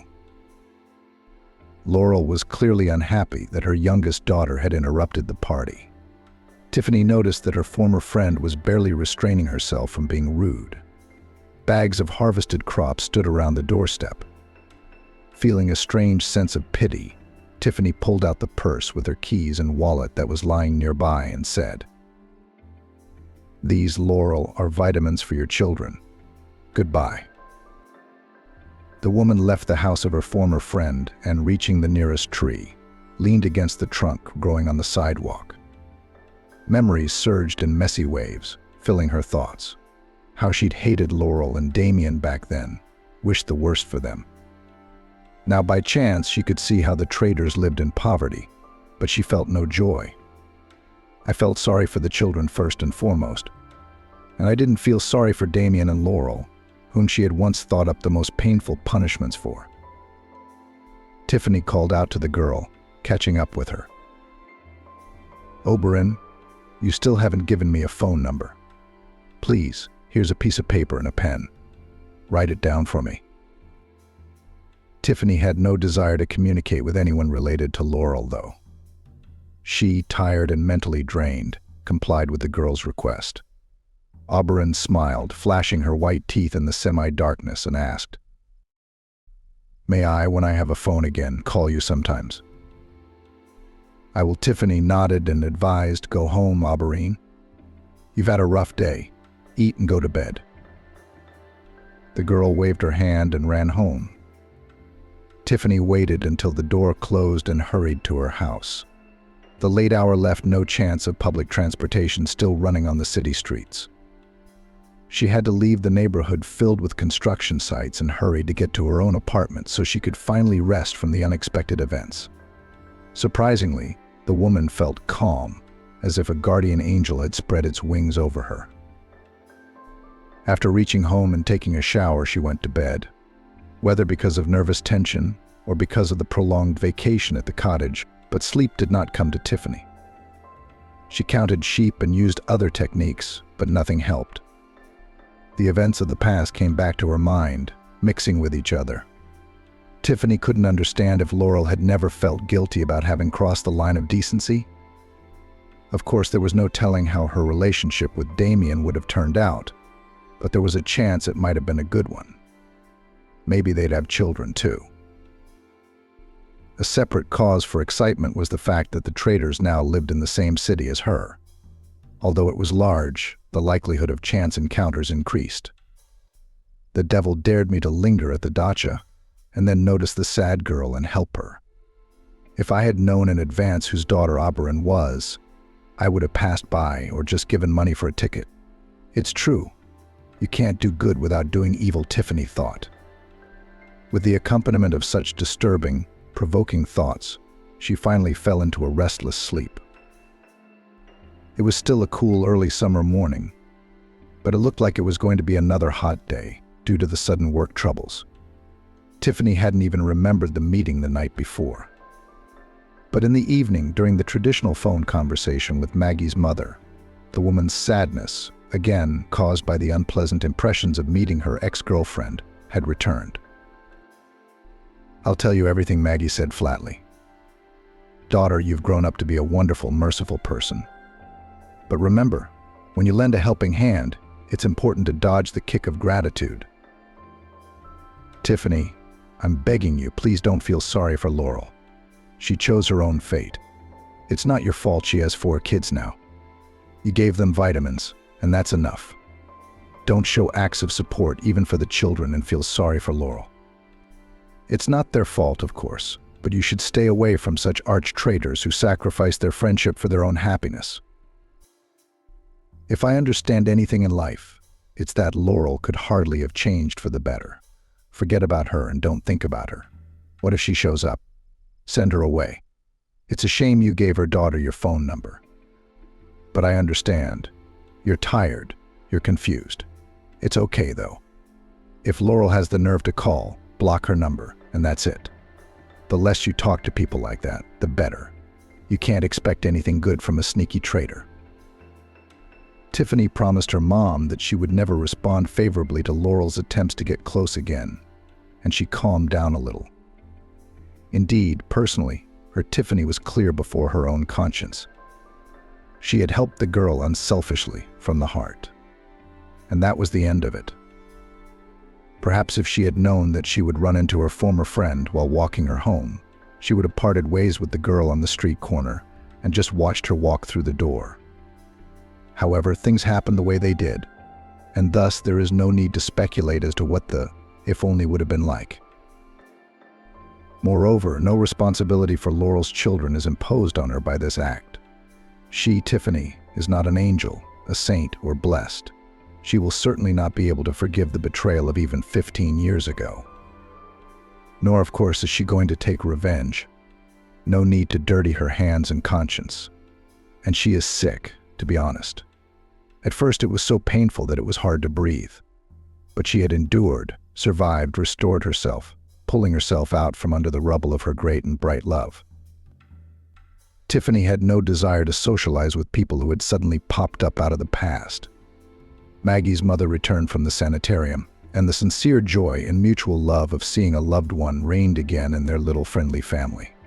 Together, the women celebrated it at their favorite dacha, a small but important event, and life continued according to the long-established order. The rest of the summer passed quietly. For a while, Tiffany was wary of receiving calls from unknown numbers, fearing to hear her daughter Laurel's voice. But gradually that fear receded. The golden fall was bountiful with a bumper crop of apples, and to Tiffany's delight, neither Laurel nor Damien appeared on the horizon. It was with some trepidation that she passed by the plot where she had once met the daughter of a former friend. But in time, that feeling was a thing of the past, especially after she met Alexander. It happened not far from the bus stop. A man in a simple domestic car slowed down when he saw two women pulling carts too slowly and offered a ride. If Maggie hadn't been feeling a little unwell that evening due to the change in weather, the approaching fall, she probably would have found a reason to refuse such a courtesy. Tiffany took charge, however, and after thanking the driver for his indifference, helped her mother into the cabin. By this time, the bags were already in the trunk, carefully stowed there by a helpful man. The driver introduced himself on the way and even took a tonometer out of the glove compartment and handed it to Maggie, suggesting that she take her blood pressure just in case and stop by a hospital or pharmacy if she needed it. The readings were quite acceptable. After asking for the address of the new acquaintances, the man soon drove Maggie and Tiffany to their driveway and then helped carry their bags into the apartment. Alexander refused the offered tea, but gratefully accepted a bag of apples. He also asked Tiffany for her phone number. They began to meet, and Sasha gradually became his own in the small female kingdom, helping as much as he could both at the dacha and in the apartment. Although both Maggie and Tiffany tried not to burden Alexander with their problems, he categorically refused to accept money from them for his help. The only thing that alarmed Maggie was that the man was very sparing about himself. Alexander described his fate punctiliously, schematically, and without details. He was born in one of the republics of the former Soviet Union, and then was forced to leave there with his family. He learned to be an automobile mechanic and got a job. Then he was called up for compulsory military service, went to a hot spot. He came back, got married, divorced, no kids. He works, lives in a rented apartment, but is already looking for an apartment in the mortgage. When Alexander was asked about his relatives, he shut up and asked to give him time to talk about everything himself when he was ready. Thus, Tiffany, not limited in her fantasies, decided that Alexander had some tragedy in his past that was still painful and difficult for him to remember. Maggie felt a slight distrust of her new acquaintance. Too easily he found common ground with her daughter. Alexander liked the same music and movies as Tiffany. He could easily continue a sentence she started, and often fully agreed with any of her opinions. The man didn't force things, but he also became more and more firmly established in Tiffany's life. It got to the point where he drove her to work, brought her home, drove her to and from the cottage. At first, Maggie accepted the man favorably, but gradually her gratitude for his help was replaced by wariness too impeccable, he seemed to her. Alexander was overly polite, always tidy, and without the slightest sign of having worked in a car repair shop. Never had she seen signs of repair on his hands like her ex-husband's, and his desire to constantly monitor Tiffany's movements was disturbing. One day, Maggie decided to share her suspicions with her daughter. "Tiffany, you listen to me calmly. Some too flawless, this Alexander. Everything seems smooth and smooth and smooth, but think about it. When does he manage to work, if almost personal driver for you, and on a voluntary basis? I'm sorry, but I don't believe in altruism in today's world. I don't believe in altruism in today's world. Maybe you're secretly giving him gas money from me." At least Tiffany even took a little offense. "Why, just for nothing, gratuitously. Just because he likes me? I'm not an option for a ride." After a moment's silence, the young woman tried to smooth out the harshness of the said phrase, and, as if surprised, confessed. "In general, I offered Alex to pay the expenses, but he flatly refused. I think, Mom, you're worrying for nothing. Don't you and I deserve to meet a good, unselfish man?" Maggie wanted to believe in a miracle, but she tried to convince her daughter not to be so quick to open her heart to Alex. "That's right. You certainly deserve happiness, but don't rush, think it over calmly.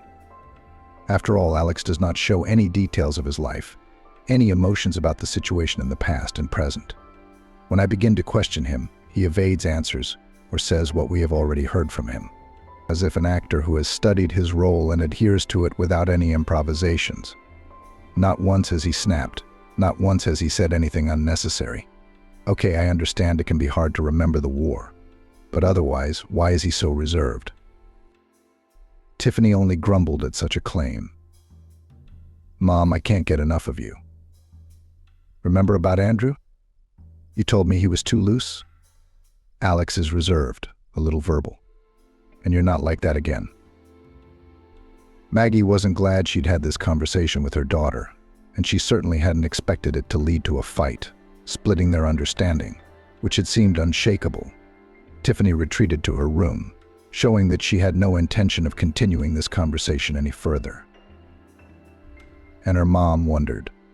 Maybe she really wasn't being entirely objective about Alex, really, but there was a chance that he was a man of business and not inclined to be candid about himself, and her suspicions were aroused by her mother's jealousy.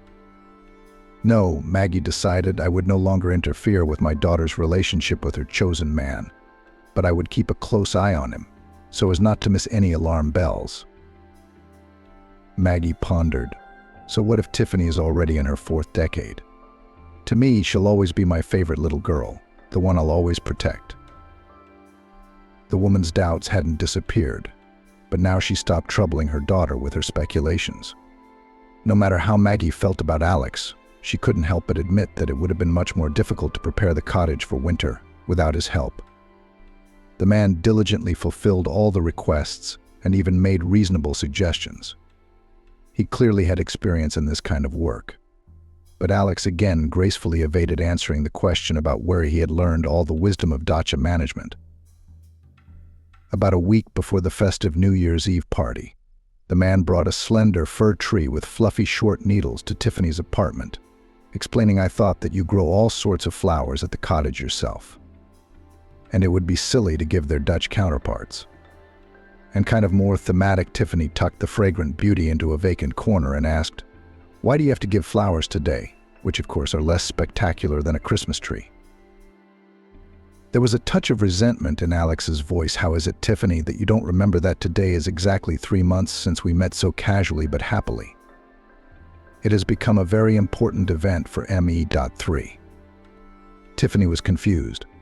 "I'm sorry, Alex, I'm sorry, but we've had a busy New Year's Eve at the firm, so it slipped my mind. No offense." The man smiled and admitted not at all. "I read somewhere that resentment is the province of petty people. So, honey, I'm not even offended. In fact, I just wanted to do something nice for you.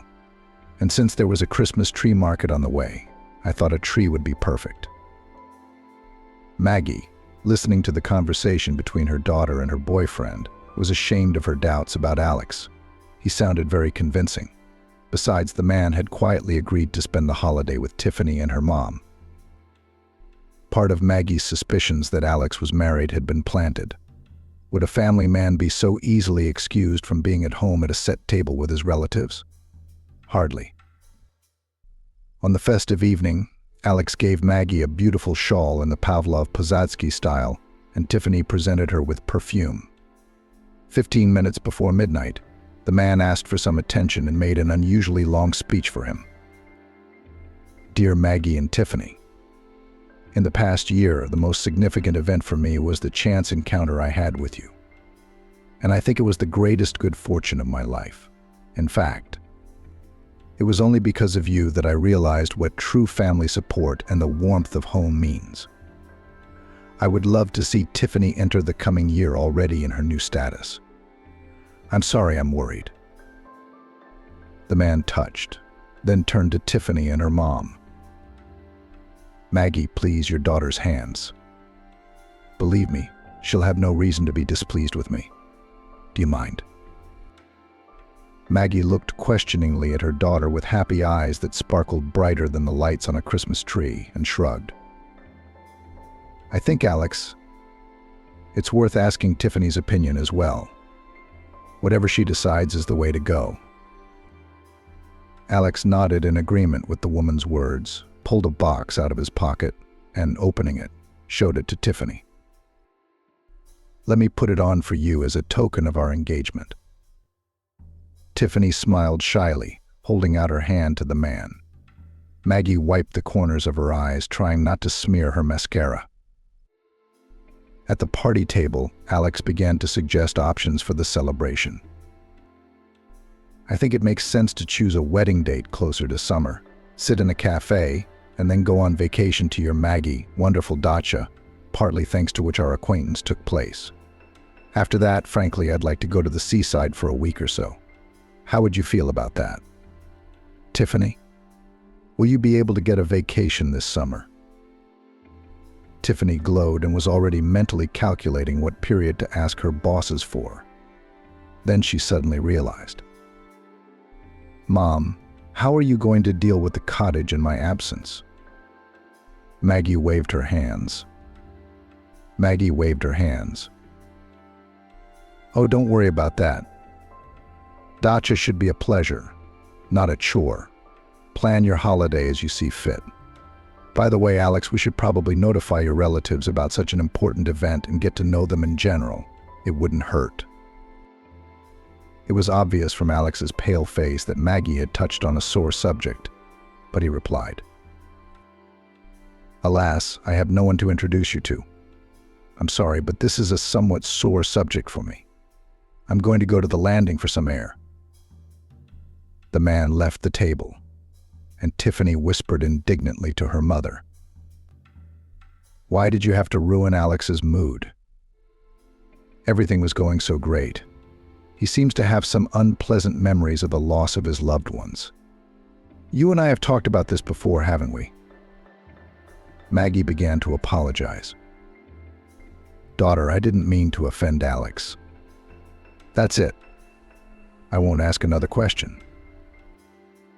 Don't worry, Tiffany replied. When Alex returned to the table, he was behaving as if nothing had happened, and the festivities returned to a pleasant course. In their joint minds, they decided to get married in the spring and April and postpone the wedding trip until the velvet season. The days of the coming year flew by. Alex even began to take Tiffany to look at apartments. However, out of all the abundance of options, there was no perfect match. Maggie was happy for her daughter, but made another attempt to check Alex's identity. The man's social networking page was boring and devoid of any hints about his relatives. He published photos of cars that he happened to repair, arranged reposts with contests. The woman did not notice anything objectionable and quietly began to prepare for the upcoming wedding of her daughter. One day, Alex picked Tiffany up after work, as usual, and the woman noticed that her fiancé was even more taciturn than usual. Watching him from the passenger seat, she could see the man's eyebrows furrowed and his jowls playing. The atmosphere in the interior of the car was tense, and unable to stand it, the woman asked, Alex, what's going on? Is something wrong? Is there anything I can do to help? The man turned off the avenue into the mall parking lot, stopped the car, and turned around at Tiffany. Alex didn't look like the happy groom preparing to say goodbye to his bachelorhood. After a moment's silence, he spoke. Tiffany, I have a serious problem. The wedding may have to be postponed. Tiffany was startled. What happened? And Alex, looking his bride in the eye, shared his problems. In order to make more money, I've started moonlighting at one other place for cash in addition to my usual garage service. So on the night of today, burned boxes, in which stood driven to repair cars to which I had access, and some even repaired. Anyway, they decided to hold me responsible for the fire. The amount I have to pay is huge. I've already given all my savings, but it's like a drop in the ocean. I've been going to banks all day, but with the salary I can show officially. There are no decent offers. They threaten to cripple me and even find other ways to influence me. I'm terribly afraid that you or your mom might get hurt because of these scoundrels. Tiffany was shocked. She had seen a report on the city's news site about a fire in the industrial area, but she had no idea that this emergency would affect her so closely. The woman ran a soothing gesture across her fiancé's cheek and tried to say absolutely calmly, "So it's no trouble. We won't cancel anything. Now I will transfer you money from my card, so that you at least part of the debt paid. We will go to apply exactly on the day we planned, and we will play the wedding without making changes and postponements. The only thing is, we'll have to sacrifice some fun. But it's not a big deal. It is quite possible to do without a banquet and a trip to the sea. Life is long. We'll have time for everything. Alex intercepted Tiffany's hand and began to shower her with kisses.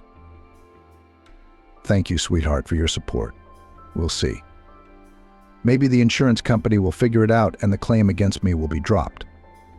Of course, that would be the best option. The man turned off the avenue into the mall parking lot and stopped the car. He turned around to Tiffany. Alex didn't look like the happy groom preparing to say goodbye to bachelorhood. After a moment's silence, he spoke. Tiffany, I have a serious problem. The wedding may have to be postponed. Tiffany was startled. What happened? Alex, looking his bride in the eye, shared his problems. In order to make more money, I've started moonlighting at one other place for cash in addition to my usual garage service. So on the night of today, burned boxes in which there were cars for repair, to which I had access and some even repaired. Anyway, they decided to hold me responsible for the fire. The amount I have to pay is huge. I've already given all my savings, but it's a drop in the ocean. I've been going to banks all day, but with the salary I can show officially, there are no decent offers. They threaten to cripple me and even find other ways to influence me. I'm terribly afraid that you or your mom Maggie might get hurt because of these rascals. Tiffany was shocked. She had seen a report on the city news site about a fire in the industrial area, but she had no idea that this emergency would affect her so closely. She ran a soothing gesture across her fiancé's cheek and tried to say absolutely calmly, "It's no trouble at all. We won't cancel anything. Now I will transfer you money from my card so that you at least part of the debt paid. We will go to apply for the application exactly on the day when we planned, and we will play the wedding without changes and delays. The only thing is, we'll have to sacrifice some fun, but it's not a big deal. It is quite possible to do without a banquet and travel. Life is long. We'll have time for everything." Alex intercepted Tiffany's hand and began to shower her with kisses. Thank you, sweetheart, for your support. But with a rough idea of how this whole insurance business works, it's likely that the payout will be denied or come a few years later. So it is desirable and not to count on it to avoid disappointment. The lovers sat a little more in the car, and then Alex delivered the bride to the house. Running in to visit, he flatly refused. Sorry, my dear, I'll stay in one more place now. Maybe I can earn some money there. You and I have every penny we have now. Tiffany smiled encouragingly and kissed her fiancé. Alex, just don't overwork yourself. Don't work too hard. At home, Tiffany told Maggie's mom about the trouble Alex had gotten into and asked, "Do you think maybe we should hire a lawyer to at least try to reduce the amount of damages allegedly caused by Alex?" Maggie was shocked. She had been so taught by her father, Tiffany's grandfather, that a real man tried not to burden a woman he cared about with his problems. At the same time, she was well aware that the semi-criminal businessmen Alex worked for were quite capable of acting by any means necessary, often choosing the illegal but most effective ones. Alex could not see his fiancée for the next few days and warned her about it by phone. My golden, I was offered a well-paid part-time job, but I will have to go out of town. So I'm sorry I can't even get away to drive you to and from work. Tiffany took this with complete understanding. She was encouraged that the man she loved was not desperate, but was trying to work his way out of a difficult situation. She said a warm farewell to Alex and began to think about how else she could help him. Taking advantage of the few days of respite, mother and daughter began to collect at least part of the necessary amount. They had opened bank accounts, and even if it was not enough, but at least the debt would gradually decrease. Having withdrawn the money, the women took it home with all precautions and waited for Alex to show up. The man called a couple of days later, and Tiffany cheerfully informed him that she and her mother had collected another part of the money. Alex thanked her tirelessly, and it even seemed to the woman that he was barely holding back tears. "Tiffany, my love," he said, "how grateful I am to you and Maggie. I'll probably be back in town the day after tomorrow so I can finally hold you. I'll be able to sell my car, and if all goes well, we'll have a little money left over for the party. It may not be as lavish as I dreamed of throwing you, but still." It was only after the call ended that Tiffany realized how much she missed her lover. She needed him like air, although it seemed like not much time had passed since they had met. Seeing that her daughter was still anxious, Maggie tried to turn her thoughts to something pleasant. "Listen, I've got a lovely piece of fabric in my pantry," she said. "Grandma Janie got it for the occasion. Let's take a look at it and think of a dress for the wedding." Tiffany grinned. "Mom, this isn't your first time getting married. I don't need a white dress." Maggie parried. "Well, did I say the fabric was white? It's just a lovely turquoise shade that I think will suit you perfectly." Over the cares and gentle arguments about the dress, the women were a little distracted from their unpleasant worries. After all, when the hands and head are busy with the creative process, everything else seems to reduce the scale of its importance. Maggie had gone to the store when Tiffany's phone suddenly rang with an incoming call from an unfamiliar number. The woman usually rejected such calls and did so this time. However, the unknown person or persons unknown did not persist. When the trill sounded once again, Tiffany answered. "Listening." The young voice coming from the speakers was ringing, but somehow joyful. "Hello, Tiffany. This is Auberine, Laurel's daughter. We can meet somewhere crowded now so we can avoid causing unnecessary interest." Tiffany was surprised. She didn't think she would ever have to socialize with her daughter again. Sworn friends, and she didn't take too kindly to that. "Maybe you can explain to me over the phone what this is all about." The girl's voice turned to a whisper. "I can't say it over the phone. Please, let's meet at some mall." Tiffany gave in, and soon she and Auburn arranged to meet at the food court of the mall closest to the woman's home.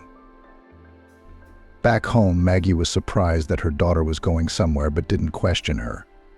In fact, Tiffany couldn't explain what was driving her to go to this meeting. She recognized Auberine from afar. The girl was sitting bent over again, as she had been that summer evening, as if she were burdened with some complex, unchildlike problem. Tiffany walked over and said hello. "Hi, Auberine. How are you?"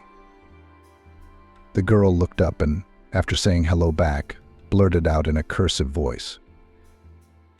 "Tiffany, in general, I don't need to explain long. Don't give Alex any money. He's a liar." The woman marveled.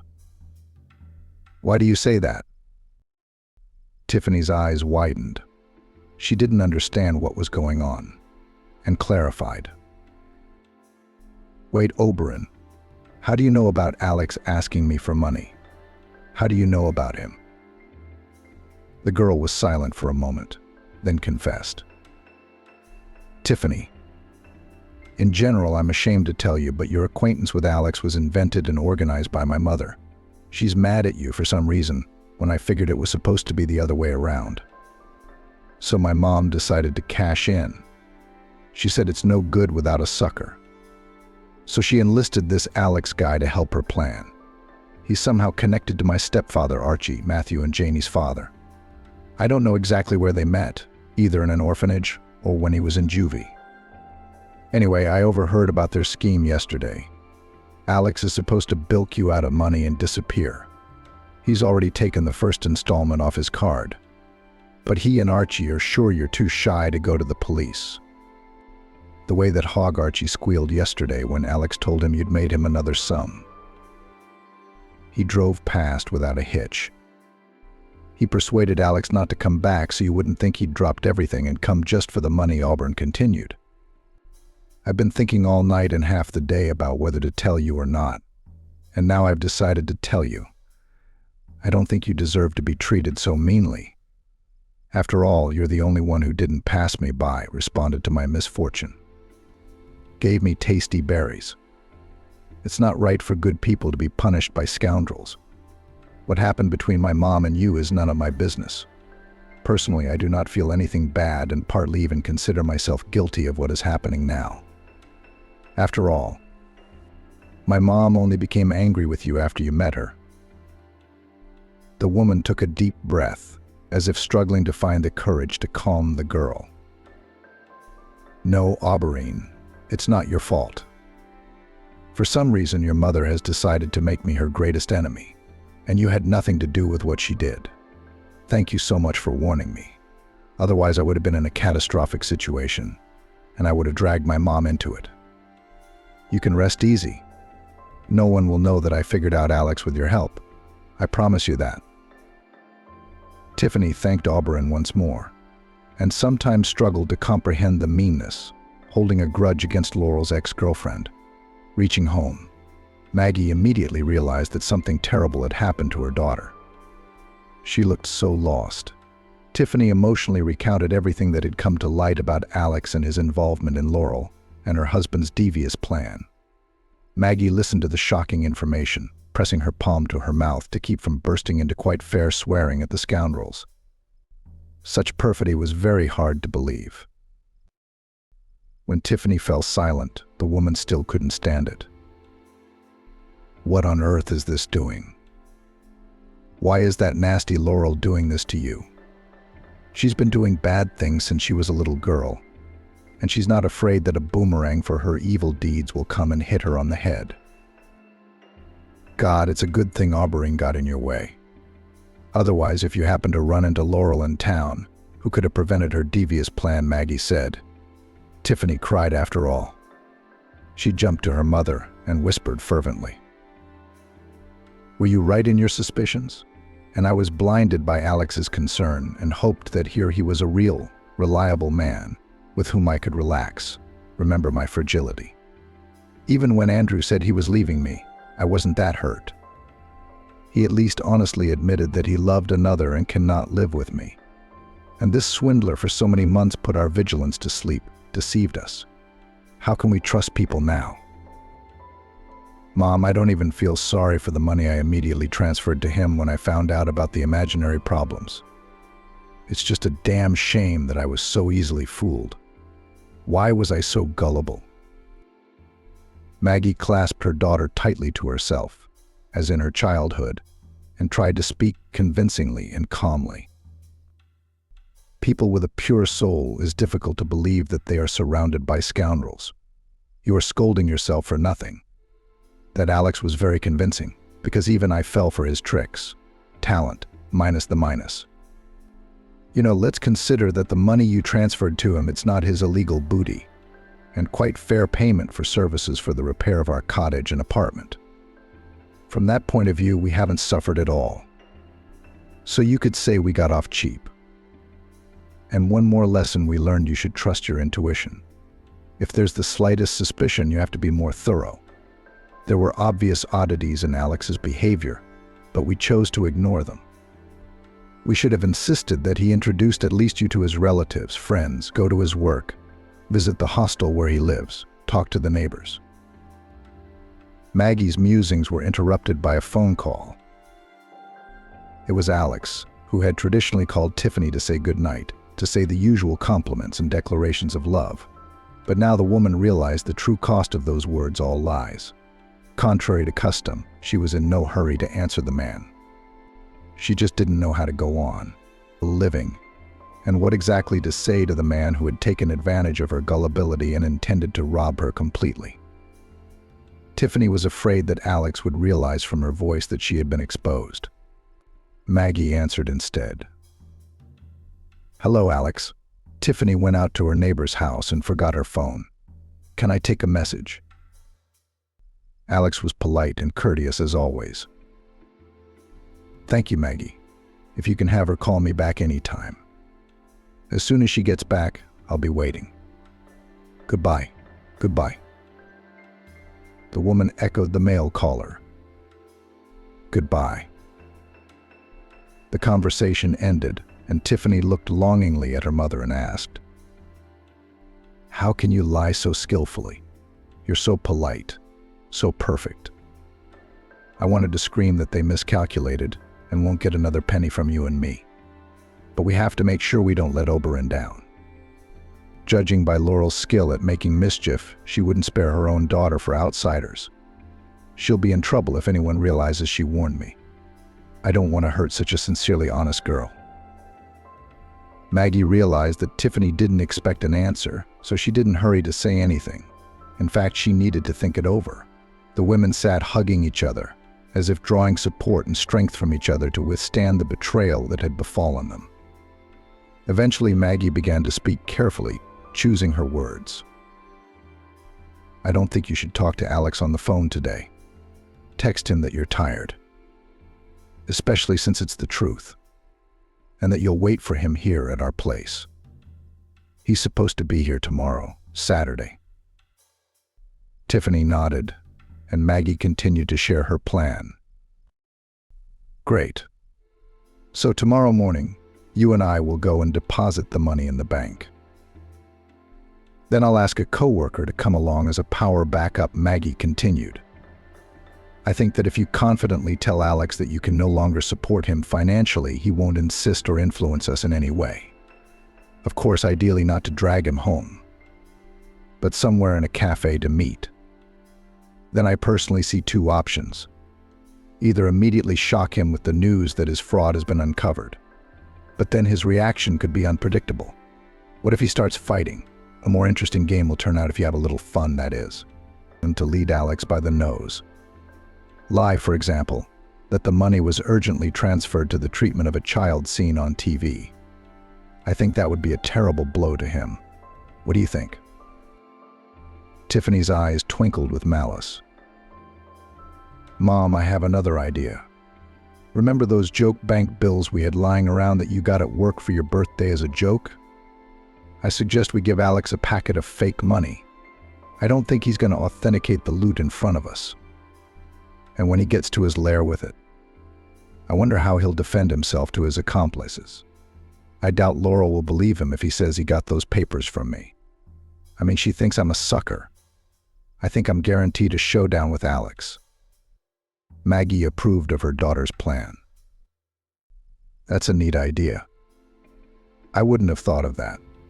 But I don't want to see him in our apartment anyway. Why don't we run into him somewhere on the way to the cottage? You'll give him the money and we'll go to the cottage. Even if there's no work there now, except to put snow in the tank. But I think we'll feel better in the air. Physical labor will help take our minds off things." Tiffany agreed and then added, "Mom, we should probably change the locks first, just to be safe.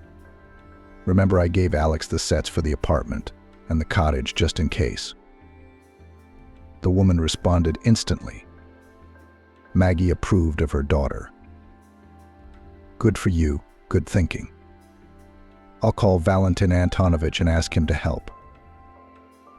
While Maggie was making arrangements with her colleague, Tiffany watched with unexpected joy as her mother's cheeks blushed sweetly during what seemed to be a very serious, not romantic, conversation. At least let her be lucky and love, the woman thought. Mom deserved to have a holiday on her street too. Otherwise, I can't understand where justice is in life at all. Valentin Antonovich quickly got to his colleague's apartment and soon was already dealing with the task at hand. Watching the working man and her mother, Tiffany clearly noticed that there was a strong mutual sympathy between them. Valentin did not refuse to have dinner at the hospitable apartment or to go to the dacha together the next morning. Maggie briefly, without details, told about the upcoming event, and the man said sternly, "The idea is great, but still, for the sake of order, I would still to the police to file a fraud report. At least maybe these swindlers are still wanted for some crimes. And in general, if they are not even brought to justice, so at least they'll grind their nerves. That's good. After Maggie saw the guest off, Tiffany asked her mother, "Did you notice the looks Valentin Antonovich was throwing at you?" The woman was visibly embarrassed. "Oh, you say that too, we're just buddies. Though of course I like him very much. But I somehow already got used to live without a man in my space. Even somehow I remember with horror what it was like constantly ironing shirts, looking for paired socks, cooking with huge pots.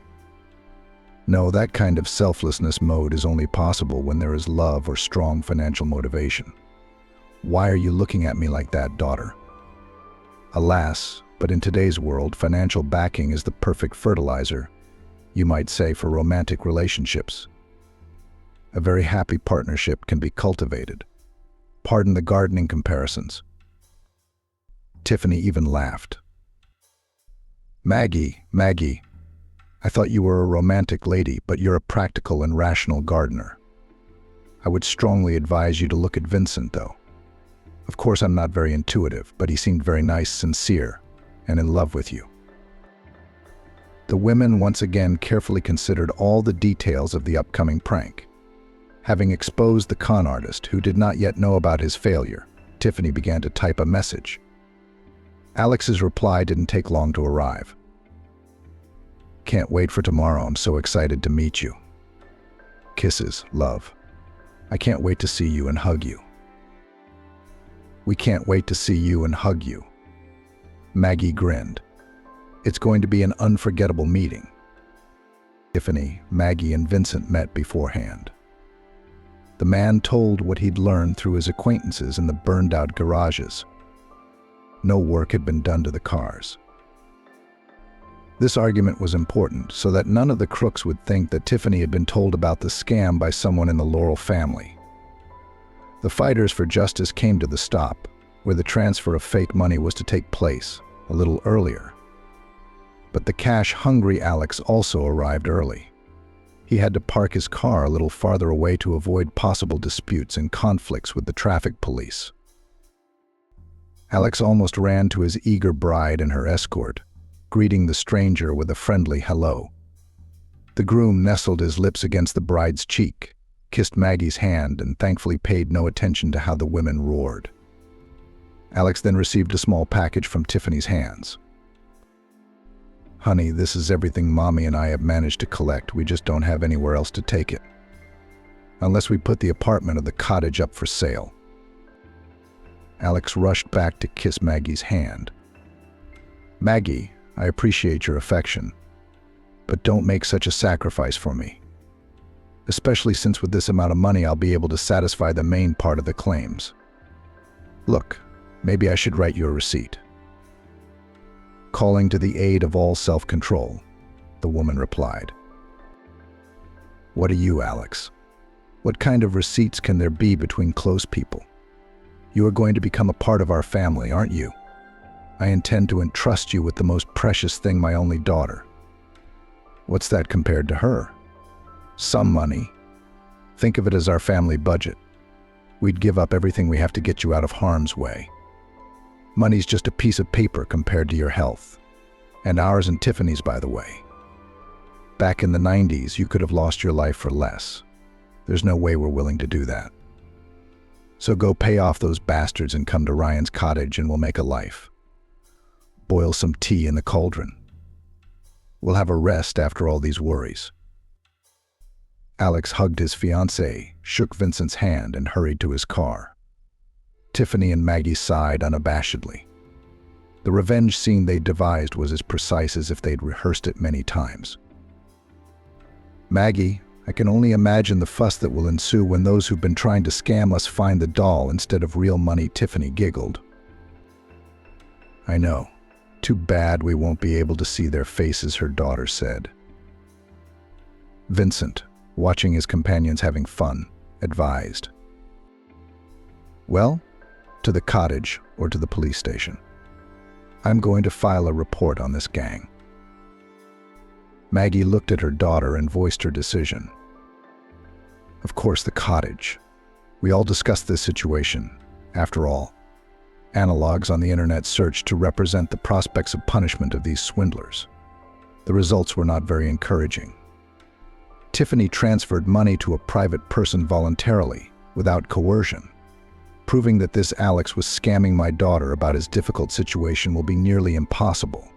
So we'll just have to watch how and what this Alex will say when it is discovered that the bills are not real. The call from Alex came almost as soon as the trio of resourceful vigilantes reached the cottage. Tiffany took the call, putting her smartphone on speaker. Everyone prepared to listen to the hapless con artist. "Tiffany, honey, there's been an emergency. Did the bank give you the money?" Tiffany tried to put a note of excitement in her voice. "Yes, I got the money at the bank branch, the one next door on the first floor." "What happened?" Alex kept asking. "Tiffany, didn't you and your mom count the money?" The woman was indignant. "Of course. What if there was a technical error, a malfunction of this machine that counts money? Everything was counted thoroughly. Then, as I told you, I put everything in a bag. What happened?" The man wouldn't answer or back off, trying to find out the truth. Tiffany. Oh my goodness. Did you leave a bag anywhere? By any chance? Maybe you went to the store?" Maggie and Vincent could barely contain their laughter. Tiffany continued her cold-blooded mockery of a cheater in trouble. "Oh, Alex, I was so upset, so worried about you, I don't remember what I was doing." "Okay, hold on, let me try to remember it minute by minute. My mom and I went into the bank one after the other. We got cash from the same teller. Then I put all the wads in the bag I gave you today. Oh, of course they counted them. First they asked us to seal it with a piece of paper. We said no, but they gave us banker's rubbers. Then Mom went to work. She got a part-time job so she could give you and me a wedding present. Oh, I remember exactly. I went to the store." Alex sounded hysterical. "Tiffany, did you leave a bag in the locker?" The woman's outrage was almost genuine. "Alex, do you think I'm an idiot? I was carrying the bag behind my back so no one would get to it. I bought candy because I'm stressed out. I always crave sweets.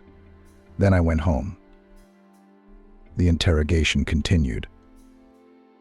"Someone could have broken into the apartment. That man who was standing with you and Maggie today, who was he?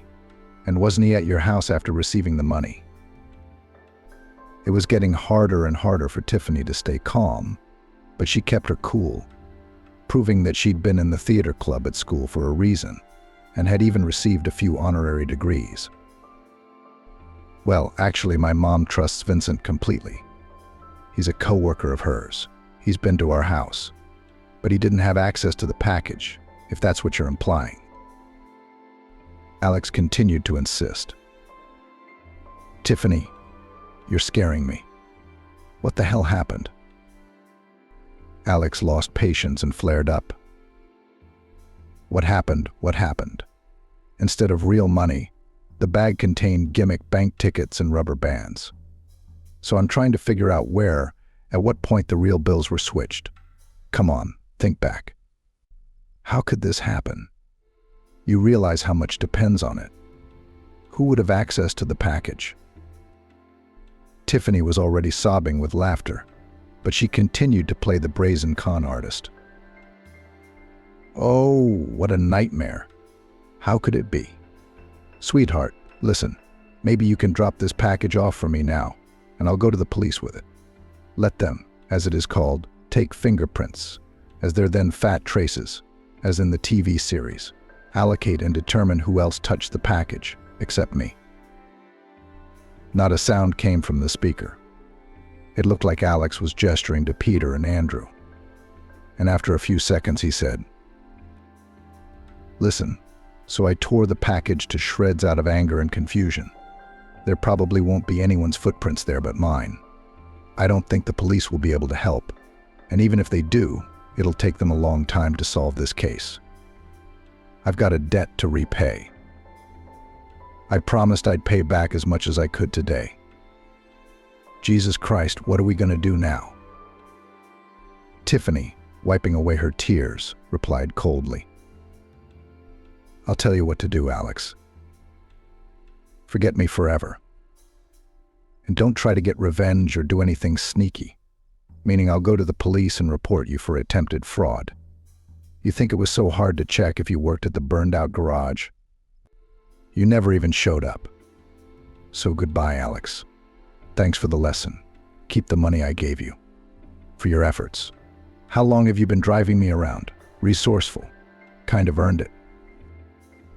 At the end of the speech, Tiffany's nerves began to give way, and she hurriedly pressed disconnect, not listening to any excuses from Alex, who began to shout that she had simply misunderstood him. With a calm heart, the woman blocked the now definitely ex-fiance's number and offered Maggie and Vincent's mom. I think we did a great job, and there's reason to celebrate the triumph of justice and my release. Maggie modestly added, Daughter, there is another occasion. Vincent and I have decided to get married. At her mother's wedding, Tiffany met Jason, the elegant groom's nephew. The companionship developed with Maggie's full approval. Tiffany, who now relied unquestioningly on her mom's opinion, allowed herself to trust a man again. It wasn't easy, but life went on, and there was no reason for her to shut herself in her loneliness because of the scoundrels who got in the way. 6 months later, Jason proposed to Tiffany, and she said yes. The story of the sneaky Laurel and the cheating Alex was a thing of the past. The only person the happy woman would like to see again is Oberon, who helped her get out of the almost hopeless situation.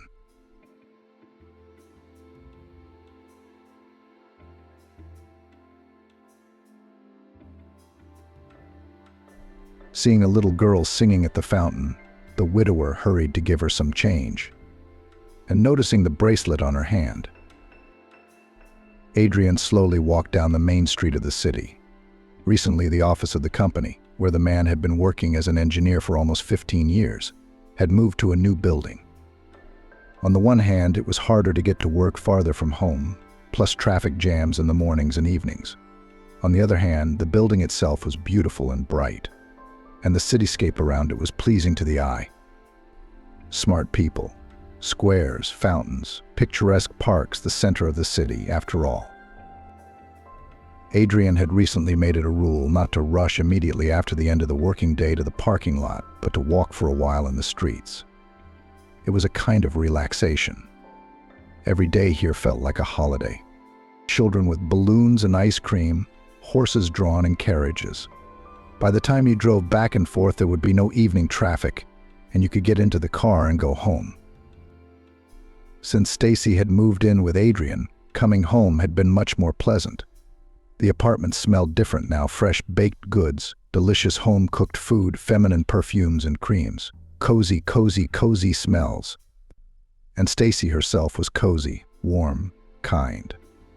Adrian's heart gradually thawed beside her. He'd been through a lot. Not everyone has to go through what happened to Adrian's family. The man thought he was no longer capable of strong feelings. But Stacy, she was a real revelation to him.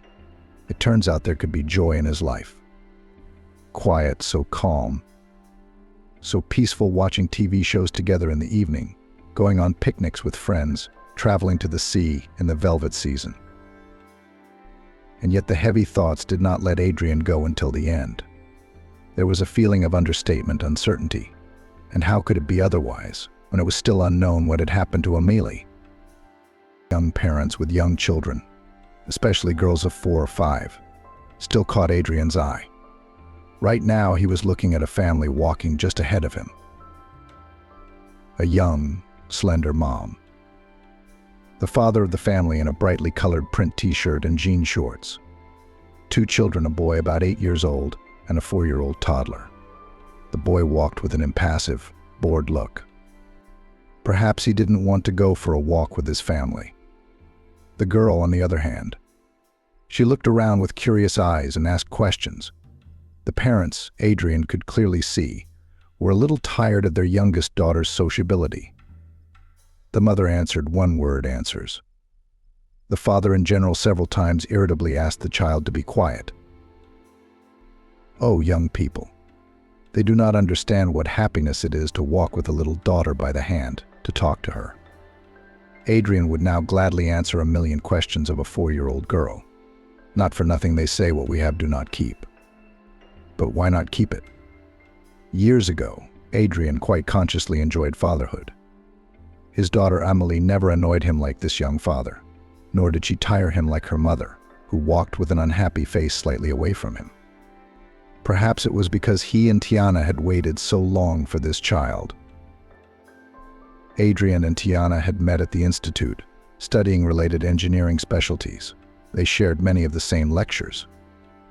Adrian immediately noticed the pretty, quiet student with the big blue eyes. It wasn't surprising there weren't many girls in their department. And yet Tiana stood out from the rest. Blonde, wavy hair, wide-open eyes, straight features. But Adrian wasn't just attracted by her good looks. Unlike the other girls, Tiana didn't make eyes at guys. She was genuinely interested in the subject, just as Adrian was. And young men who tried to get involved with her were sharply rejected. Adrian took a chance one day. He was paired with Tiana. They were to work on a project together. Well, it was that work that brought them together. They became a very cohesive team, and that's how they became a friendship, which later grew into something more. Tiana and Adrian had a lot in common. They grew up in roughly the same families and were into the same things. Even their plans for life were similar in many ways. Both wanted to first build careers, to achieve something, to find their place, and then to have offspring. The young people got married and rented an apartment.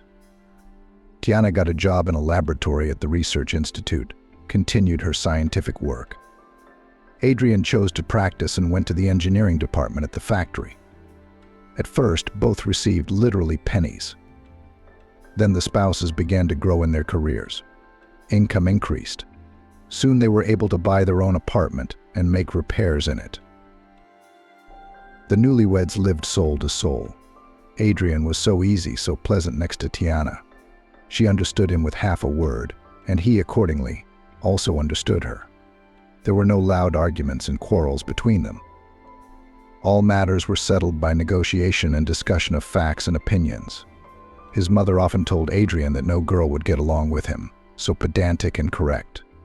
She was wrong. Tiana was as rational and conscientious as he was. It turned out that they had found each other. Adrian was happy. Everything in his life was working out even better than he had ever dreamed. The couple tried to take vacation days. Together they liked to travel around Russia. They went to Altai and Karelia and climbed mountains and admired Baikal. It was so great to get acquainted with all this splendor together with the same enthusiastic and delighted wife.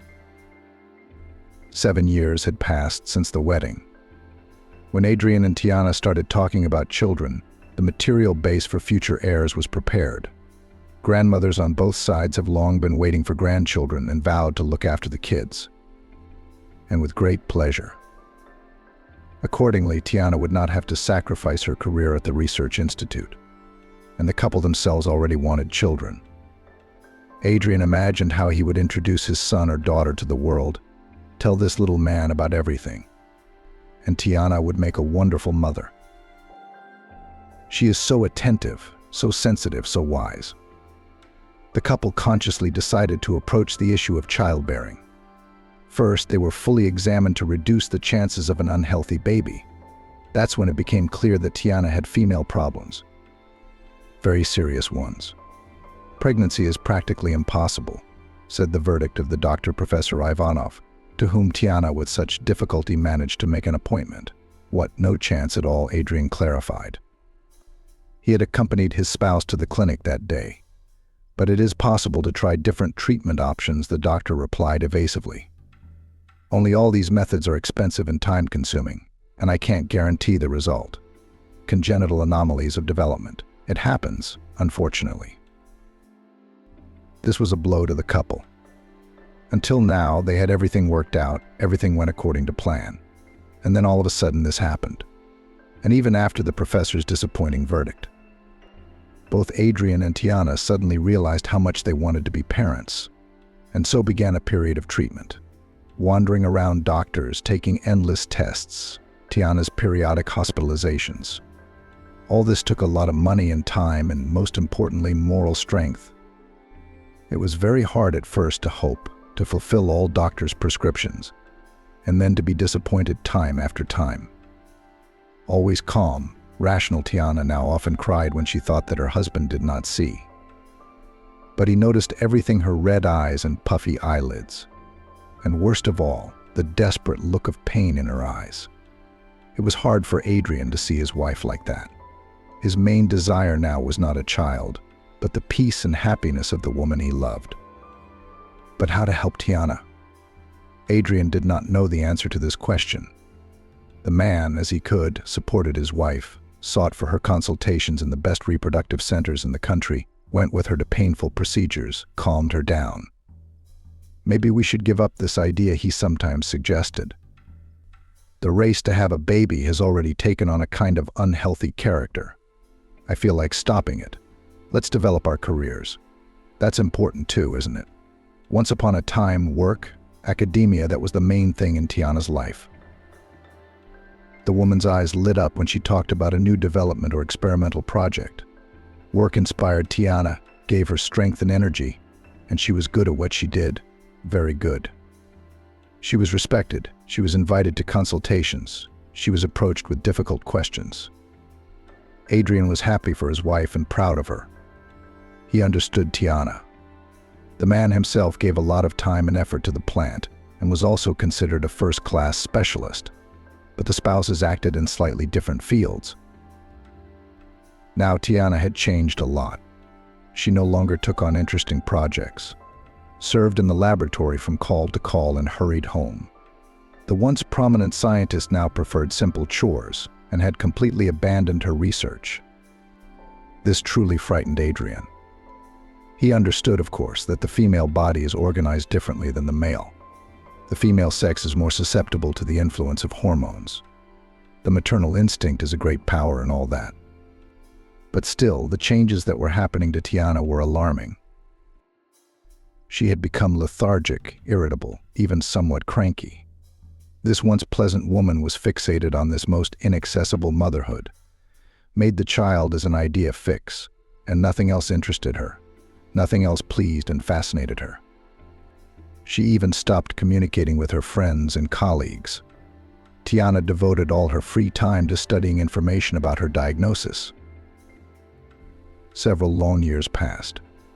During this period, Tiana calmed down and returned to work for a while. But the dream of becoming a mother did not let her go until the end, and sooner or later everything resumed: trips to doctors, tests, research. Medicine does not stand still. New reproductive technologies appear. Old ones are being improved. You have to try, was how Tiana explained her behavior to her husband. Adrian missed the old Tiana: smart, purposeful, understanding. Sometimes she came back for a while, and it was a real happiness. They talked about different topics again, watched movies together, planned trips. Why don't we take the baby out of the orphanage? With this proposal, Adrian addressed his wife more than once. He thought that a child, even if it was not his own, would make Tiana happy, help her finally feel like a mother. But she, Tiana, needed only her child, and she went to her goal, not noticing nothing and no one around. After about 15 years of marriage, the long-awaited pregnancy finally happened. Another experimental treatment helped. Adrian and Tiana were almost 40 years old at the time. The man did not expect such a result. The news came as a surprise to him and even frightened him a little, knocked him out of his rut. So many years to live with his wife, only the two of them. And here. But Tiana was happy without any reservations. Despite the wild nausea, because of which the woman could not eat at all in the first months, despite the constant pain in the abdomen and lower back, despite the dizziness, Tiana tolerated pregnancy badly. She almost never left the hospital, constantly lying under some drips, drank handfuls of medicines, endured painful injections. Several times there was a threat of miscarriage. Adrian could not imagine what would have happened to Tiana if, but the doctors managed to keep the complicated pregnancy going because Tiana was under special supervision. To be honest, Adrian had no warm feelings for the future child. He saw it as a problem, as an obstacle that prevented his wife from living a normal, full life. And then Amelie was born, and Adrian was the first to hold that tiny, wrinkled red creature in his arms. Tiana insisted that her husband attend the birth with her. "It's such an event, long awaited and huge," she said. "So many problems and trials are behind us. And here it is, the prize. Besides, the doctors say that we will definitely not have more children. So..." Adrian didn't want to be in the delivery room, and he was intimidated by the process. And he had no reverence for the whole thing, but he had to. At the moment when Adrian first looked at the face of his newborn daughter, the man suddenly felt that the world for him turned upside down, became completely different. The baby screamed loudly, making everyone aware of the expressive changes that had happened to her, and the man realized that his girl was cold, terribly hurt. He felt it in his gut. Adrian pressed his daughter to him, gently rocked her in his arms. The girl sobbed, looked at him a couple more times, and calmed down. She felt safe around her father.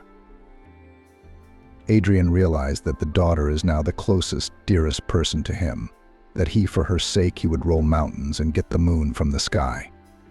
Then the child was given to her mother.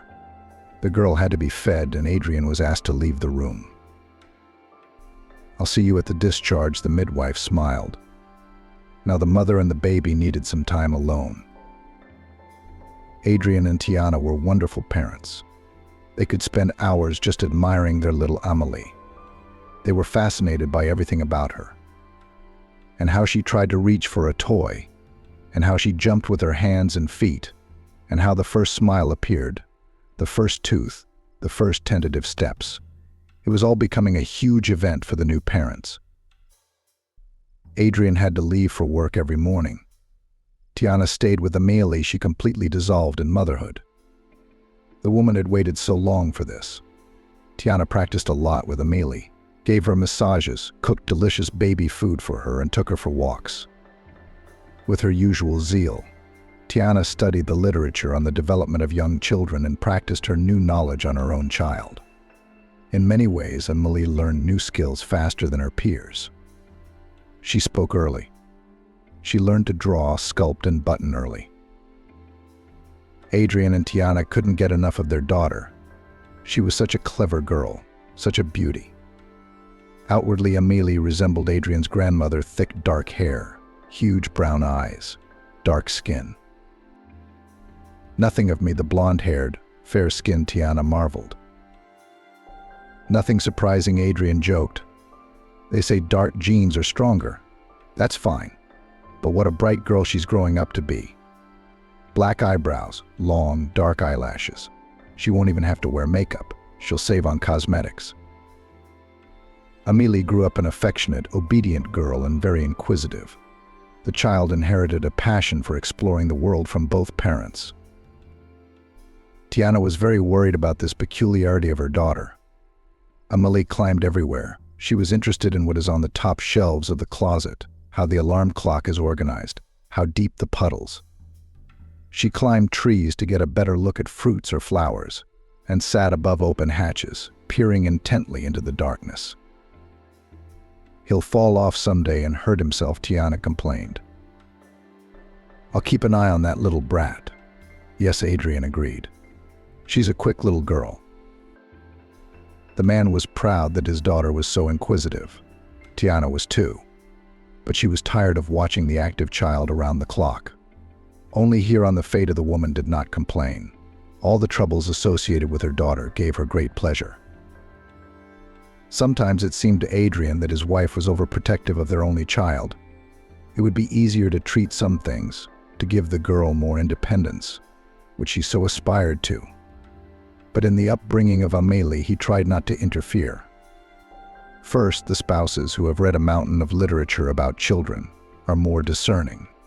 Secondly, Tiana had dreamed of motherhood for so long, and she was already a mother at a mature age. In their situation, it was easy to turn a blind eye to some things. Emily adored her parents.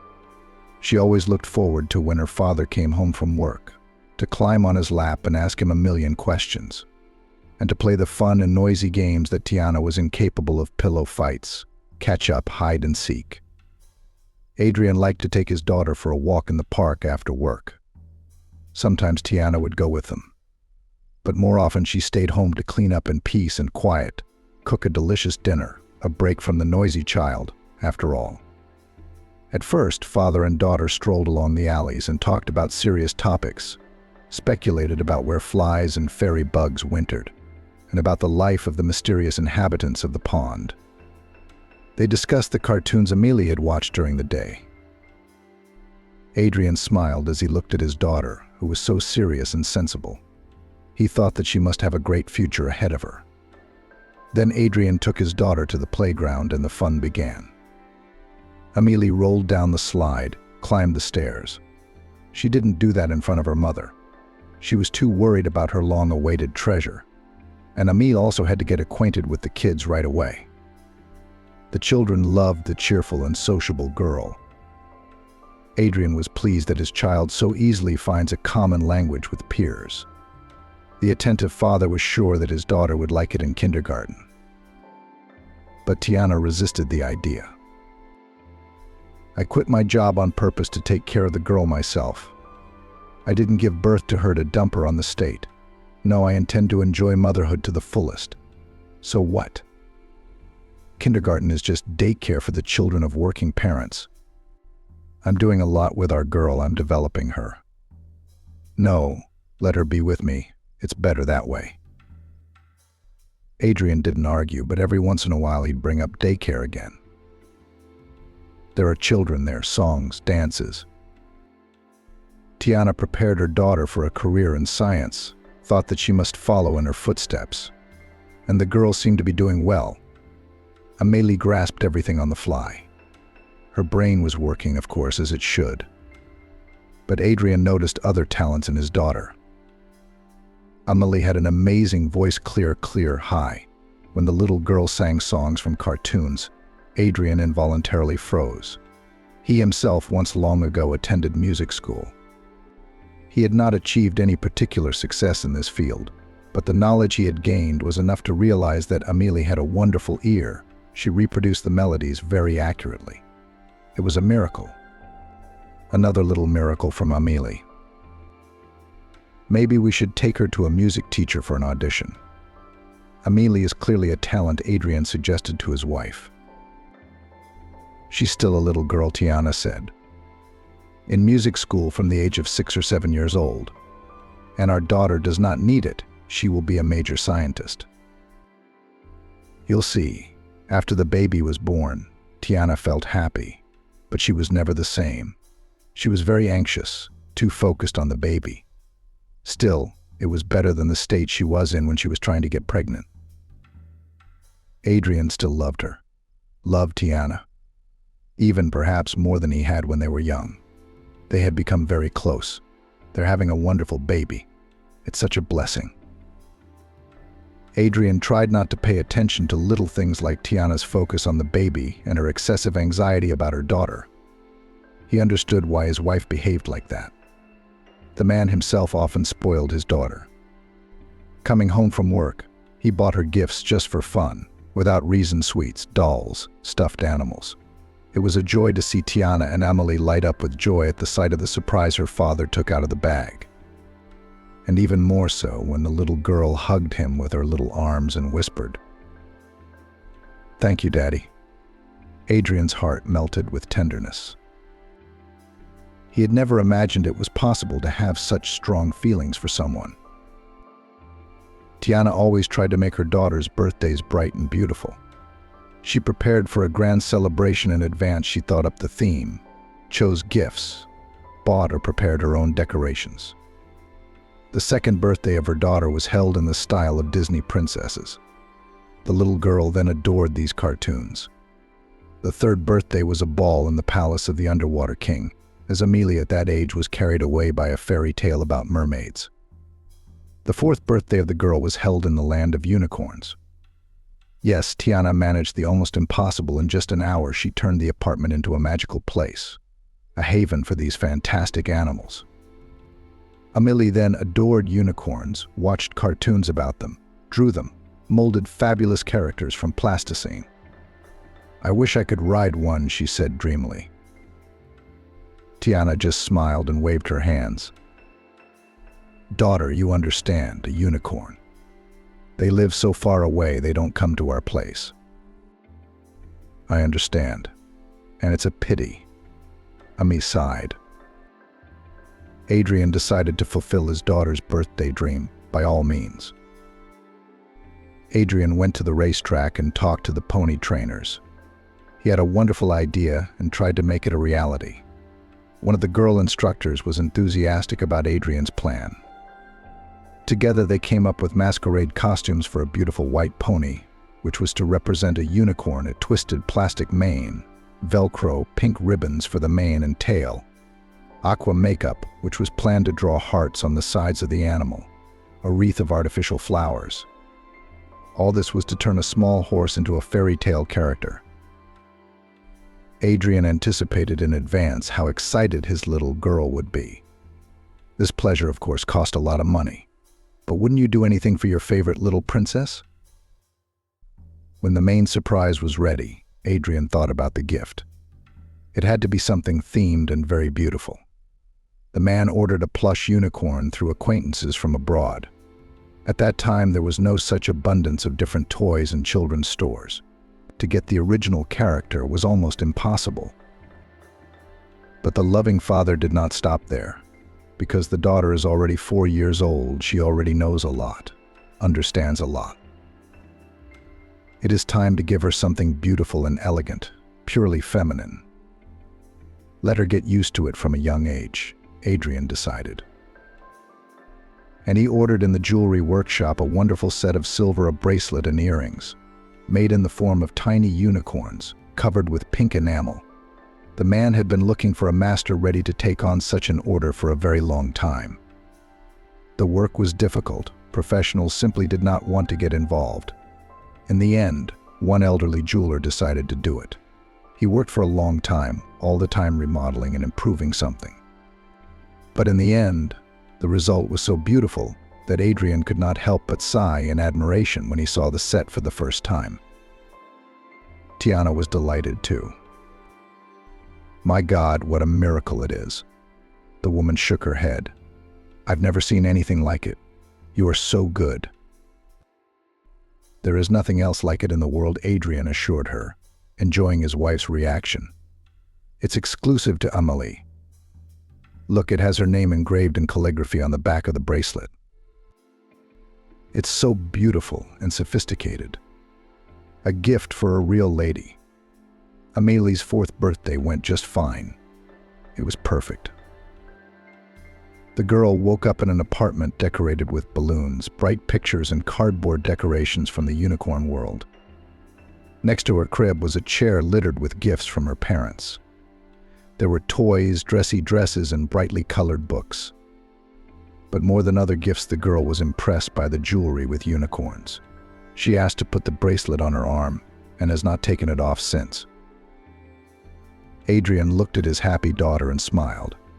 Then all 3 of them prepared for the guests. They prepared salads, baked a delicious cake, and then decorated it with figures made of mastic. Amelie worked very hard. In the evening, the guests came, and the apartment immediately became noisy and cheerful. Grandparents, Tiana and Adriana's acquaintances with children of Amelie's age. The birthday girl was showered with gifts and compliments. But she was not only accepting congratulations, the girl herself wanted to surprise the guests. Amelie, in her princess dress, stood on a chair and sang for everyone a song from her favorite cartoon about a unicorn. Adrian listened to the pure, ringing voice of his girl, and his heart shrank with tenderness and joy. Wow! What a miracle fate had bestowed upon him and Tiana. A beautiful, talented daughter, thought the man at that moment for the umpteenth time that he would do everything for Amelie's happiness. Guests applauded loudly, several times called the singer for an encore. Amelie did not refuse. She liked to be the center of attention, liked to sing, liked to receive compliments. Bold, daring, artistic. Adrian decided then that, despite his wife's plans, their girl would still shine on stage. Tiana will understand, he said to himself. And then it was time for the big surprise. Children and adults poured out into the street, huddled on the front porch. A real unicorn was coming toward them from the archway. Amélie jumped with delight. The other children immediately followed suit. Next to the unicorn was a young fairy. The girl instructor tried to let her blonde curls loose on her shoulders and wore a light, long sundress with flowers. Can I go to him?" Amélie asked the fairy, not believing her happiness. She almost cried with delight. Her biggest dream had come true. "Of course you can. He'll be happy to take you for a ride," answered the fairy. Amélie made 2 honorable circles around the yard, then jumped down from the unicorn, stroked his face, and asked, "Can he ride my guests too?" "Of course, he's here to make your party perfect." The little guests took turns to sit on the unicorn's back and rode around the yard with joyful, shining faces. Amélie's party was unforgettable for them as well. Adrian looked at his girl and thought that she was not only smart and beautiful, but also very kind and sensitive. She took care of others. At the age of 4, she asked the fairy to give her little guests a ride on a unicorn. What 4-year-old could have thought of that? It was a wonderful day. From it all, those involved left a lot of bright impressions and no less bright photos. On one photo, Amélie was captured in the arms of a new plush unicorn. A silver bracelet glistened on her wrist. A thin tiara crowned her head. The girl smiled broadly into the lens. She was truly happy at this moment. It was this picture that Tiana handed over to the investigators just 3 months later. It happened on a warm and sunny September evening. It was Indian summer, the most wonderful season of autumn golden trees, illuminated by the gentle sun, leaves rustling underfoot. That evening, Tiana and Amélie decided not to stay at home and took advantage of the wonderful weather to take a walk in the park. The more so because of the City Day festivities. My wife called Adrian too. It would be great to walk through the park as a family, the 3 of us. But the man refused. He had a lot of work he had taken home from the factory. They had a serious inspection on the way from New York, some reports that needed to be finished urgently. "No, unfortunately, I will not be able to accompany my 2 beautiful ladies." Adrian shook his head, "although I would like it very much." Amélie pouted. She was charming in her light red dress and red beret, flirtatiously pushed to the side. 2 tight pigtails decorated with pink silk ribbons rested on her shoulders. On her feet were new patent shoes, not quite modern. The image was original and charming.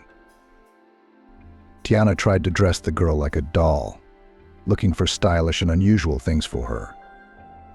Amélie almost always stood out among the other children. "Okay, fine, but I have to work." Adrian waved his hands. "But don't worry. This weekend I'll go with you to the ponds. I promise." The ponds. Amélie was so excited. "That's great. We'll ride the Ferris wheel and feed the ducks buns. Yes?" "Yes," Adrian smiled. "And then we'll go to the cafe. Do you have your favorite berry pancakes? Okay?" "All right. Now you 2 have fun alone without me. Then tell me everything before you go to bed and listen to your mom, okay?" "I will." Amélie reached out to hug her father. The sleeves of her red coat pulled up, exposing her wrist, on one of which the silver bracelet with unicorns glittered. The girl never parted with her favorite piece of jewelry. One of the earrings, however, had already gotten lost. The clasp was unreliable. The second, now practically useless, was in a box on Amélie's desk. "Okay, we're off," Tiana smiled at her husband. Adrian hugged his wife, kissed his daughter, walked them to the elevator, waved at the closing doorway. This picture still stood in front of his eyes, dressed up happy Emily, smiling at her father. Adrian had not realized then that he would never see his little girl again. He didn't even have a hint of foreboding. Adrian went back to the apartment, sat down at the computer, plunged into the numbers. Needed to take advantage of a moment of peace and quiet at home. Amelie would be back in a couple or 3 hours. And of course she would want to share her impressions with her father, to tell him about the walk. And then he would have to put aside all his work and listen attentively to his daughter. Adrian knew that this is very important for children, such contact with parents. But the man heard the sound of the key turning in the lock after about an hour. It was too early. Tiana came flying into the living room. When Adrian looked at her, he knew something terrible had happened. The disheveled black hair, the unnatural pallor, the trembling, cracked lips, and worst of all, the panic in her eyes. Amelie never came back, she blurted out, looking hopefully at her husband. He shook his head negatively. At that moment, an icy hand clutched his heart. Terrible. But you were with her. What happened? The man mumbled confusedly. Instead of answering, Tiana rushed to the phone and dialed the police number. Only later, much later, did Adrian learn the details of what had happened. First, there was the rushing around the park looking for her daughter, talking to the police, trying to calm Tiana, who did become hysterical. However, before that, she answered all the questions of the police in detail and thoroughly. The search for the little girl, who disappeared in the park, began immediately. Squads of police officers combed the neighborhood, volunteers joined them. The trouble that fell on the 2 unfortunate parents left no one indifferent. The police had a hard time convincing Tiana and Adrian to stay put in the apartment. The only argument that worked was that the girl could come home on her own. We need someone to be home at that moment. You're not going to help with the search anyway, the young man in the uniform persuaded the worried parents. Unnecessary emotions, aggravation of the situation. People should work calmly, without distractions, you know. Adrian sat on the couch, hugging his wife tightly. Tiana was shivering violently. She blamed herself incessantly, using the harshest of expressions. Adrian felt the urge to blame Tiana for everything at first. She hadn't looked. She hadn't been attentive enough to let the child out of her sight. But seeing the state of his wife, the man held back. Why kill a man who's already in a state of grief? It could have happened to anyone. It was just an accident. It's not Tiana's fault. We had such a nice walk in the alleys, the woman sobbed, sharing her memories. Amelie was fascinated by everything that was happening in the park. Animators, photographers with a monkey, music, smells of cotton candy and popcorn. Master classes for children. The park was crowded that day. Of course, it was City Day. The festivities have always attracted people from all over Chicago to this place. The epicenter of the celebration was the summer stage in the center of the park. It was there that the festive concert with the best children's groups of the state took place. Little artists sang, danced, played musical instruments, and acted out skits from famous works. In between, the hosts held contests among the young audience and generously awarded prizes to the winners. That's where Amelie wanted to go. I didn't want to go there with her, Tiana said. The crowd was too big. She's just a little girl. Why did we have to jostle? Amelie wanted to see the concert so badly. She begged me, pleaded with me, even tried to bribe me. She was just going for it, as always. Adrian nodded. He understood perfectly well how it was. Amelie herself dreamed of performing on stage someday. Their girl was a born artist. Of course, there was no stopping her. So Tiana and Amelie found themselves in the crowd. The mother thought her daughter would see that there was no way to get to the stage. Maybe she would even be frightened by such a crowd of people. And then it would be easier to distract her, to take her somewhere less crowded. But no way.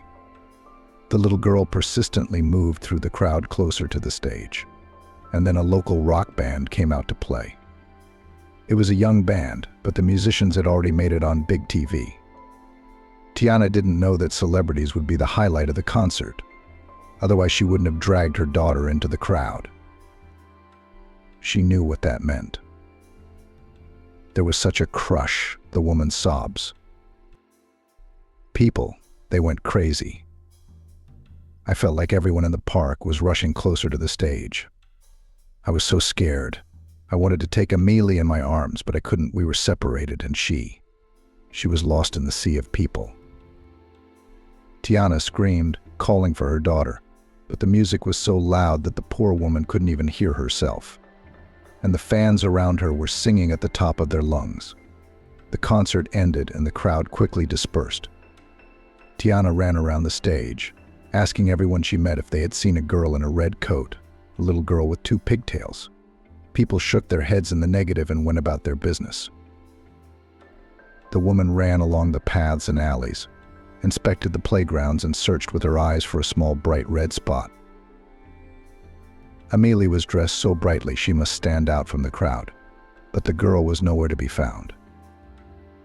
Finally, the unhappy woman came across an old guard. The old man listened to her and made a suggestion, which Tiana grasped it like a drowning man grasping at straws. So maybe your little girl has been home for a long time? Lost sight of you and ran home? Does she know the way? She knows the way. Tiana nodded and rushed home. There was hope, almost certainty. Is Amelie home? Of course she's home. Where else would she be?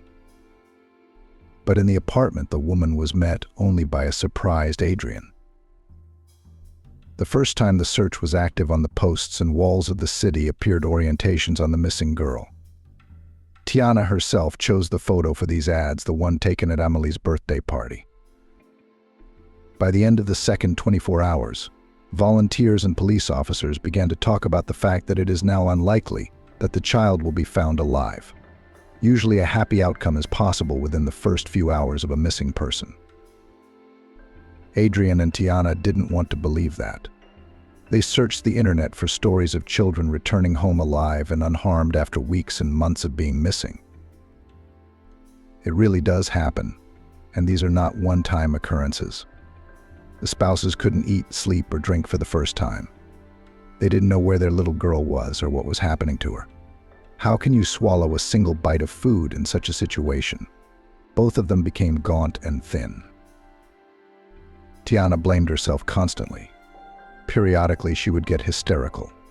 But worst of all were the periods when the woman sat swaying slightly and staring at one point with an absent look. Adrian thought it was her way of disconnecting from reality to reset her nervous system. But it looked very scary.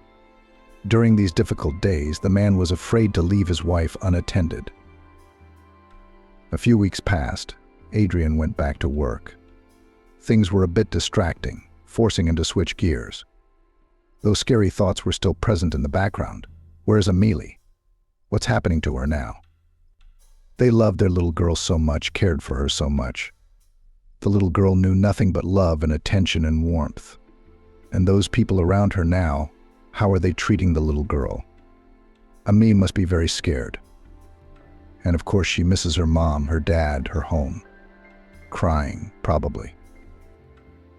Adrian's heart was breaking at the thought. Tiana was troubled too. There was no face on her. Her mother and Adrian's mother were always visiting her. They were afraid that she might kill herself. They convinced Tiana that Amelie needed her. What will it be like for the girl without her mother when she comes back? But it was very hard for Tiana. Guilt pressed down on her with an unbearable weight. Not being able to hold her daughter plunged her into a deep sadness. Sometimes the woman could not cope with her emotions. She tore her clothes, threw dishes against the walls, screamed like a wounded animal. Adrian did not stop her or comfort her at such times. 3 months had passed since Amelie had gone missing. It was already winter. Had the search died down? No, not at all. It hadn't stopped, but it wasn't as active. The investigators said it was a long shot, but they'd keep trying. And the couple also learned some scary numbers. It turns out that every year around the world a lot of children disappear, and then they are never found alive or dead. Adrian never even thought about it before. How does this planet have so much grief and misery? This is what kind of world they brought their tender, talented girl into and did not save her. The main version of the investigation was kidnapping, because if the girl had just gotten lost in the city, she would have been found long ago. The same would have happened if Amelie had an accident, hit by a car, fell through a manhole, fell into some pit. But the girl disappeared without a trace. So someone went to a lot of trouble to cover their tracks. Closer to spring, one of the volunteers found Amelie's things, her toy and beret, at the dump. An investigator called the parents to identify the clothes. Tiana immediately said with certainty that it was her daughter's coat and beret. She couldn't be mistaken, for it was Tiana who had bought Amelie the beautiful outfit. "What does it mean?" Adrian asked hopefully. "It's hard to say," shrugged the investigator. "Perhaps it is encouraging news. The kidnapper obviously did not intend to harm the girl immediately. He got rid of the clothes because they were too conspicuous to attract attention." "That's good," Tiana whispered. Somehow they were sure that Amelie herself would be found soon. No news for so long. And then there was such a clue. Except nothing of the sort happened. The case stalled again. Adrian tried to get his wife to go back to work. He knew she'd be welcomed back with open arms as an ex-employee, even after such a long hiatus. A favorite job would help Tiana get back to life, feel needed, useful. Sitting in four walls was draining her of her strength.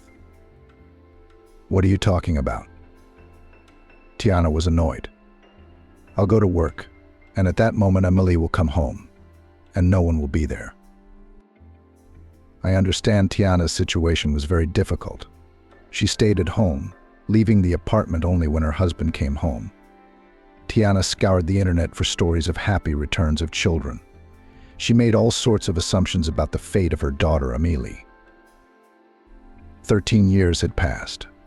Tiana had completely given up, turned into a pale, wrinkled, devastated old woman. She began to have serious heart problems. She needed to be hospitalized, but she refused.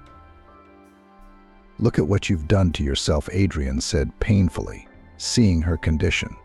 She could not accept the loss. Adrian, of course, also felt sad and worried. He realized that the longing for his lost daughter would remain with him forever. But unlike his wife, the man accepted the situation, returned to life, and began to work. And Tiana persistently brought herself to nervous exhaustion and illness, continuing to blame herself. At night, she often woke up from nightmares. She refused to go to the hospital. They were regularly visited by ambulance because of heart attacks. Doctors gave her injections and strongly recommended hospitalization, but Tiana wrote refusal after refusal. Adrian couldn't convince her she wouldn't accept any of his arguments. Sometimes he thought it would have been better if Amelie had not been found alive. Then Tiana would have finally accepted the terrible truth. There would have been some certainty. As it was, the case was barely progressing.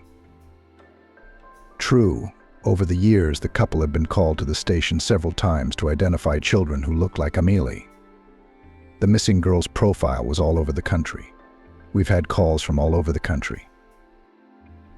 I understand the situation was extremely difficult for both spouses. Concerned citizens called, saying they had seen a girl who looked like Amelie near a store, on a playground near a pond. Adrian and Tiana looked through photos, surveillance footage. Sometimes they'd even been shown homeless girls found at a train station somewhere, but they never saw Amelie. "Take a closer look," the investigator asked. "Maybe she's yours? It's been a long time. The girl has changed, grown up." But the couple only shook their heads. They would not recognize their daughter even grown up. These calls made Tiana's condition worse each time. First desperate hope, then another bitter disappointment. All of this brought up again the years of worry in her soul. She would become hysterical, calling herself names. Adrian cost a great deal of labor to calm his wife. Acquaintances advised Adrian to leave Tiana. She does not live, and you prevent you from returning to normal life. Have you already accepted the fact that Emily cannot return? You have a chance to remarry, maybe you'll be a father again. But Adrian couldn't think of such a thing. He still loved Tiana. His wife was the closest person to him. They'd been through so much together. The Strosanos had brought them closer together, united them. The man no longer hoped that Amelie would be found, but he still believed that Tiana would come to her senses, get over her grief, become almost her old self, and they might go traveling again. A change of scenery would do them both good. But it didn't work out. Another heart attack took the life of a not yet old woman right in the arms of a distraught Adrian. The ambulance didn't make it this time. The doctors said it was all going to come to this. Tiana brought herself to this, did not cope with the disaster. So Adrian was alone. He grieved for his wife, regretting her ruined life. The man went over in his memory their life since the disappearance of his daughter, and tried to understand if there was anything else he could do for his wife to get her out of this state. By all accounts, no, Adrian had done everything he could. Still, the worm of doubt kept him in a state of doubt. A few years later, Stacy came into Adrian's life. The man was approaching 60 at the time. He did not think that such a change in his fate was possible. It was one of his colleagues, a divorced woman, who single-handedly raised 2 sons. The boys had gone their separate ways, one studying abroad, the other living and working in a distant seaside town. Stacy, accustomed to taking care of someone, strosala from loneliness and lack of demand. Somehow it happened that Adrian and Stacy became unnoticeably close. The man was easy and calm next to this warm, caring woman. It turns out that it is so wonderful when someone thinks about you and tries to do something nice for you. And Adrian liked to feel patronized and protected again. Soon they were living together in Adrian's apartment. The man had renovated all the rooms long ago, so that nothing reminded him of family life. Because it was too painful to see the curtains, chosen by Tiana, and to look at the children's furniture, specially purchased for Amelie, and to realize that her daughter and beloved wife were gone and would never be around again.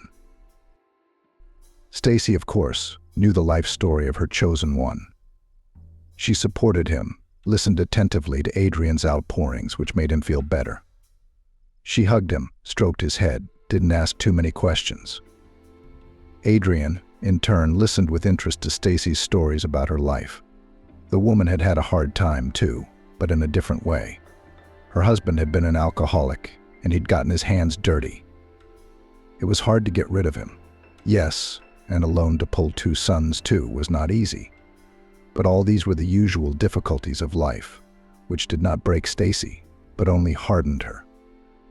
Adrian, however, fate has prepared a much more terrible test. However, the man was able to survive his grief. Of course, thoughts of Amelie still lingered in Adrian's mind. He often wondered if his daughter was still alive, and if so, how she was doing. Amelie was now a grown-up girl, just over 20. A beautiful girl, to be sure. The memory of Amelie could trigger anything. Right now, that trigger was this curious little girl. She bored her parents with her questions. The family was still walking nearby Adrian. The man took one last look at the cute child with a smile and turned the other way. He felt like walking past the fountain. A small crowd had gathered in the square. Adrian didn't understand at first what was the reason for such interest of the passers-by, and then suddenly he heard a clear, ringing, high voice. Someone was singing there at the fountain, hidden from Adrian's eyes by the backs of people. An invisible child was singing a familiar tune from the Unicorn cartoon, Amelie's favorite cartoon. The young singer's voice sounded very much like Adrian's daughter's. The man even had tears in his eyes. The longing for his daughter squeezed the man's heart with renewed strength. But it was nothing. He was used to it by now. Now Adrian, of course, couldn't pass it by. The man made his way through the crowd and froze, amazed at the sight he saw. On the side of the fountain stood a girl about Amélie's age when she had disappeared. She reminded Adrien subtly of his daughter, though she was clearly a little gypsy girl. Brown skin, long dark loose hair, black eyebrows arched, and big brown eyes. She was dressed in a colorful blouse with long sleeves and a floor-length skirt decorated with lush waves. On the girl's neck was a massive necklace, not suitable for such a tiny girl. The gypsy girl diligently played a familiar melody, dancing to the beat. The listeners smiled and generously poured coins and bills into the box at her feet. The girl, seeing how she was being received, tried even harder. She suddenly raised her arms, making another dance pause. On her thin wrists glittered bracelets. Adrien was stunned. He recognized one of the bracelets. And how not to recognize this unique thing, a pink unicorn, an exclusive for his daughter. Of course, to be completely sure, you need to see the jewelry closer. But Adrien was already very clear. The girl finished her song, the adults clapped for her, and began to disperse. Adrien was still standing behind the lamppost. He didn't know what to do. Should he approach the child, ask her where she got the bracelet? But he didn't want to frighten the little gypsy girl. It was better to wait until one of the adults came for her. I'm sure they're around here somewhere. I don't think they'd leave a little girl like that all alone and unattended. And indeed, a couple of minutes later, a teenager of about 12 to 13 years old came up to the girl, swarthy, black-eyed and curly-haired. He smiled at the singer and asked something. She answered. The boy patted her on the head, took her hand. Then he picked up a box of money with his free hand and led the gypsy away from the square. Worried, Adrien followed the children. Really, what to do? Turn to this boy. There was no doubt that he would take the little girl in his arms and rush away. Light and quick on his feet. He's obviously a cautious boy. Too much attention would only scare him off. So Adrien continued to follow the children. Meanwhile, the gypsies passed the main square, walked through the maze of narrow central streets and found themselves on the outskirts of the city. Here were old private houses, and mostly elderly people lived here. Beyond this street was a vacant lot, and beyond it was a bypass road. From afar, Adrien could see that this was the place where the Tabor had settled wagons, people sitting around fires in groups, and a merry murmur. So that was where the children were going. Adrien probably should have followed them, talked to the adults. But how would he be received there? It was a little scary to go, but what could he do? For the first time in so many years, there was a clue about Amélie. Maybe it would lead Adrien to his daughter. What if he finally found out what had happened to his princess? The man followed the children with a determined step. The boy noticed the surveillance. He turned around and looked at Adrien with a suspicious look, but his adults were very close by. So the teenager felt at ease. He was in his own territory. The boy only quickened his step. The little girl could barely keep up with him, treading the grass with her tiny booted feet. Then a young gypsy woman came out from the corner of the last house on the street. It was at once evident that this was the mother of the little singer. The little girl snatched her hand out of the boy's palm, rushed to the woman, and hugged her. The beautiful gypsy covered the girl's face with kisses and whispered something in her ear. The young singer laughed happily. Adrien stood there, unable to move. The young gypsy woman, her hair, her eyes, her eyebrows, her lips, she looked remarkably like Adrien's own grandmother. The same one that Amélie looked so much like. The man felt as if he had been doused with ice water. No, it couldn't be. The tanned face, the white teeth and smile, the massive gold earrings in her ears, and the mole on her cheek that Adrien remembered so well. This mole was shaped like a small heart. Amélie, too, was happy to have the same mark on her cheek as the unicorn from the cartoon. The woman noticed the stare of the stranger. The smile slowly faded from her face. She held the baby tighter to her and wanted to leave. But Adrien called out to her. "Amélie, Amelie? The gypsy stopped.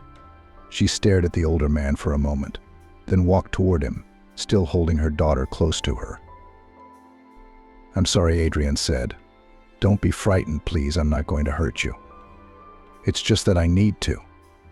The man blurted out in surprise to himself. It was the first thing that came into his head. The dark-haired girl. She's from the Tabor. Everyone knows that gypsies make money by fortune-telling. Fortune-telling. The girl grinned. The baby in her arms smiled too. "All right, I'll tell fortunes." The boy nodded obediently and hurried to where the gypsies had stopped, following the teenager, who had almost reached the vacant lot. "Her name is Clementine." Adrian smiled, looking at the gypsy's face. He became more and more convinced that this was Amelie, his disappeared, grown-up daughter. He was aware that he might be wishful thinking, but there were too many coincidences. The song from his daughter's favorite cartoon sung by little Clementine, the bracelet on the girl's hand, the appearance of the young gypsy. "Yes, my daughter's name is Clementine," the girl finally answered. "What can I tell you?" "Many years ago, a long time ago, my daughter was kidnapped. She went for a walk with her mother. They got into a crowd. There was a crush, but the girl was never found. I'd like to know what happened to her. I'll pay you whatever you want." "Kidnapped daughter?" The gypsy woman's voice trembled. "It's scary, very scary. I'm not going to guess such things. I have a daughter myself. I don't want to get into trouble." "Then the question is, how did your little girl get that bracelet?" "Because my daughter had one just like it." Adrian realized that now the gypsy woman would turn around and leave, so he asked the main question. "I also have a question. Why did you call me Amelie? That was my daughter's name, and I thought you were her." "Yes," Adrian admitted, dazed by the direction their dialogue had taken. "My name is Oliver. Gypsies call me that. And the bracelet I've been wearing all this time has the name Amelie written on the back. That's why I came to you. Because you called me by that name. It's strange and interesting. I can't believe it. Apparently you really are my father. Tell me about yourself, please. Who are your parents? How long have you been in the Tabor? Were you born there?" Oliver shook her head negatively. "No, I'm a foundling. My father said he found me ragged and hungry at the train station." Oliver continued thoughtfully. "I don't remember that time myself. I was too young. But that bracelet has always been with me, ever since I realized myself. They said Grandma Rose gave it to me, and now I realize it's from another life. I always knew it. I ordered it for my daughter Amelie's 4th birthday." Adrian nodded. "It is the only one of its kind in the whole world. There could be no mistake. It was Amelie's. I think that's you. Tell me about yourself." Oliver sighed. "I will. From the very first time we were in this city, I immediately felt like I'd been here once. A lot of things were familiar. The cityscapes, even the smells, the sensations. And now this meeting. I want to figure it all out, too." Little Oliver always knew that Father Chicherin picked her up at the train station. "Your relatives abandoned you. White people often do that, get rid of unwanted children," he said. "We Roma have a completely different attitude to children." Chicherin's family already had 4 sons growing up. The only thing missing was a girl, so he took the little girl with him. Mother Camille, Grandma Rose, brothers Chicherin all treated Oliver with tenderness and care. Funny girl, loved, accepted. And when it turned out that the little girl has a beautiful voice and dances well, her popularity and value in the Tabor increased many times. Such a talented child could bring the family a lot of money. Oliver loved it when one of her brothers played the guitar and she danced and sang around the campfire in front of the admiring members of the Tabor. People would look at her, applauding, expressing approval. It was marvelous. The girl lived with her family in a van like the rest of their community. The tabor roamed the country, stopping in one town or another. The scenery changed, the people changed, the houses changed. Oliver visited both large metropolitan cities and villages. She met new people and performed in squares and public gardens. That's how gypsies made money. They would stop near one settlement or another. And it started. Children danced, sang. The women would tell fortunes to anyone who wanted to. The men were doing some serious secret business of their own. It wasn't until she got older that Oliver realized what it was all about. It was stealing. That was why gypsies did not stay long in one place, fearing persecution, police retaliation. In principle, she liked that kind of life. She fell in love with strict father Chicherin and affectionate grandmother Rose, Chicherin's mother and brothers so different and so caring. Especially close relations with Oliver was with Grandma Rose. The old woman had a heart for her granddaughter, told her fairy tales, gave her jewelry, performed rituals on her to make Oliver happy and healthy.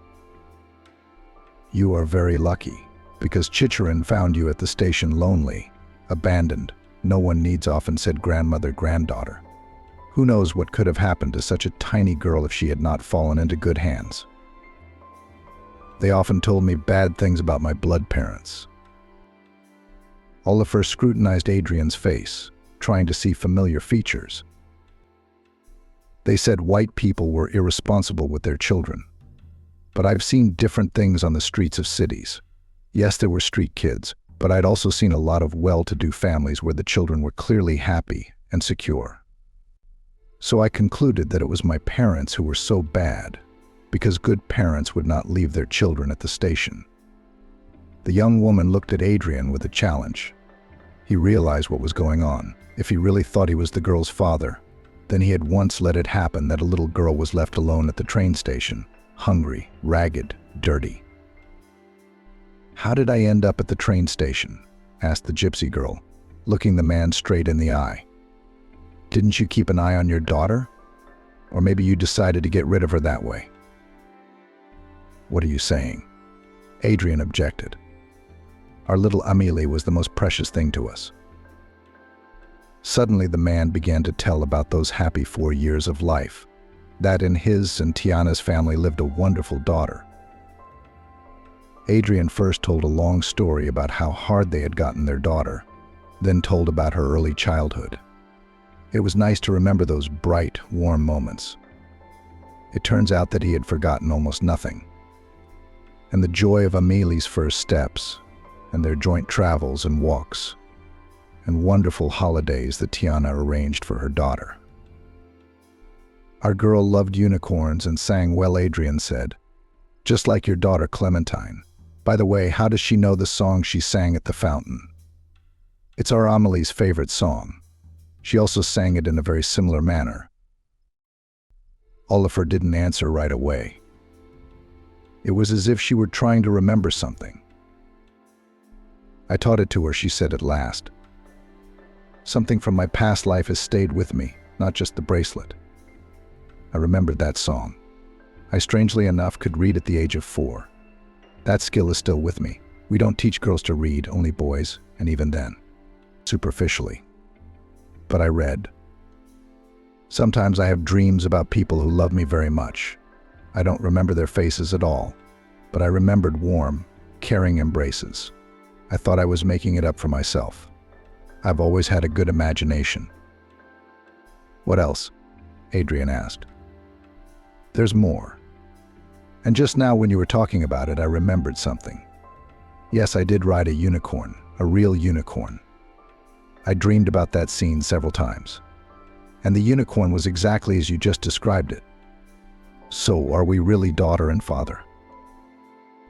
"We can say for sure only after the DNA test," Adrian said with a trembling voice. "But it seems to be true." Oliver pressed her fingers to her temples, furrowing her brow, just like her mother did when she was worried. "What are we supposed to do now?" the girl asked confusedly, looking to the man for support.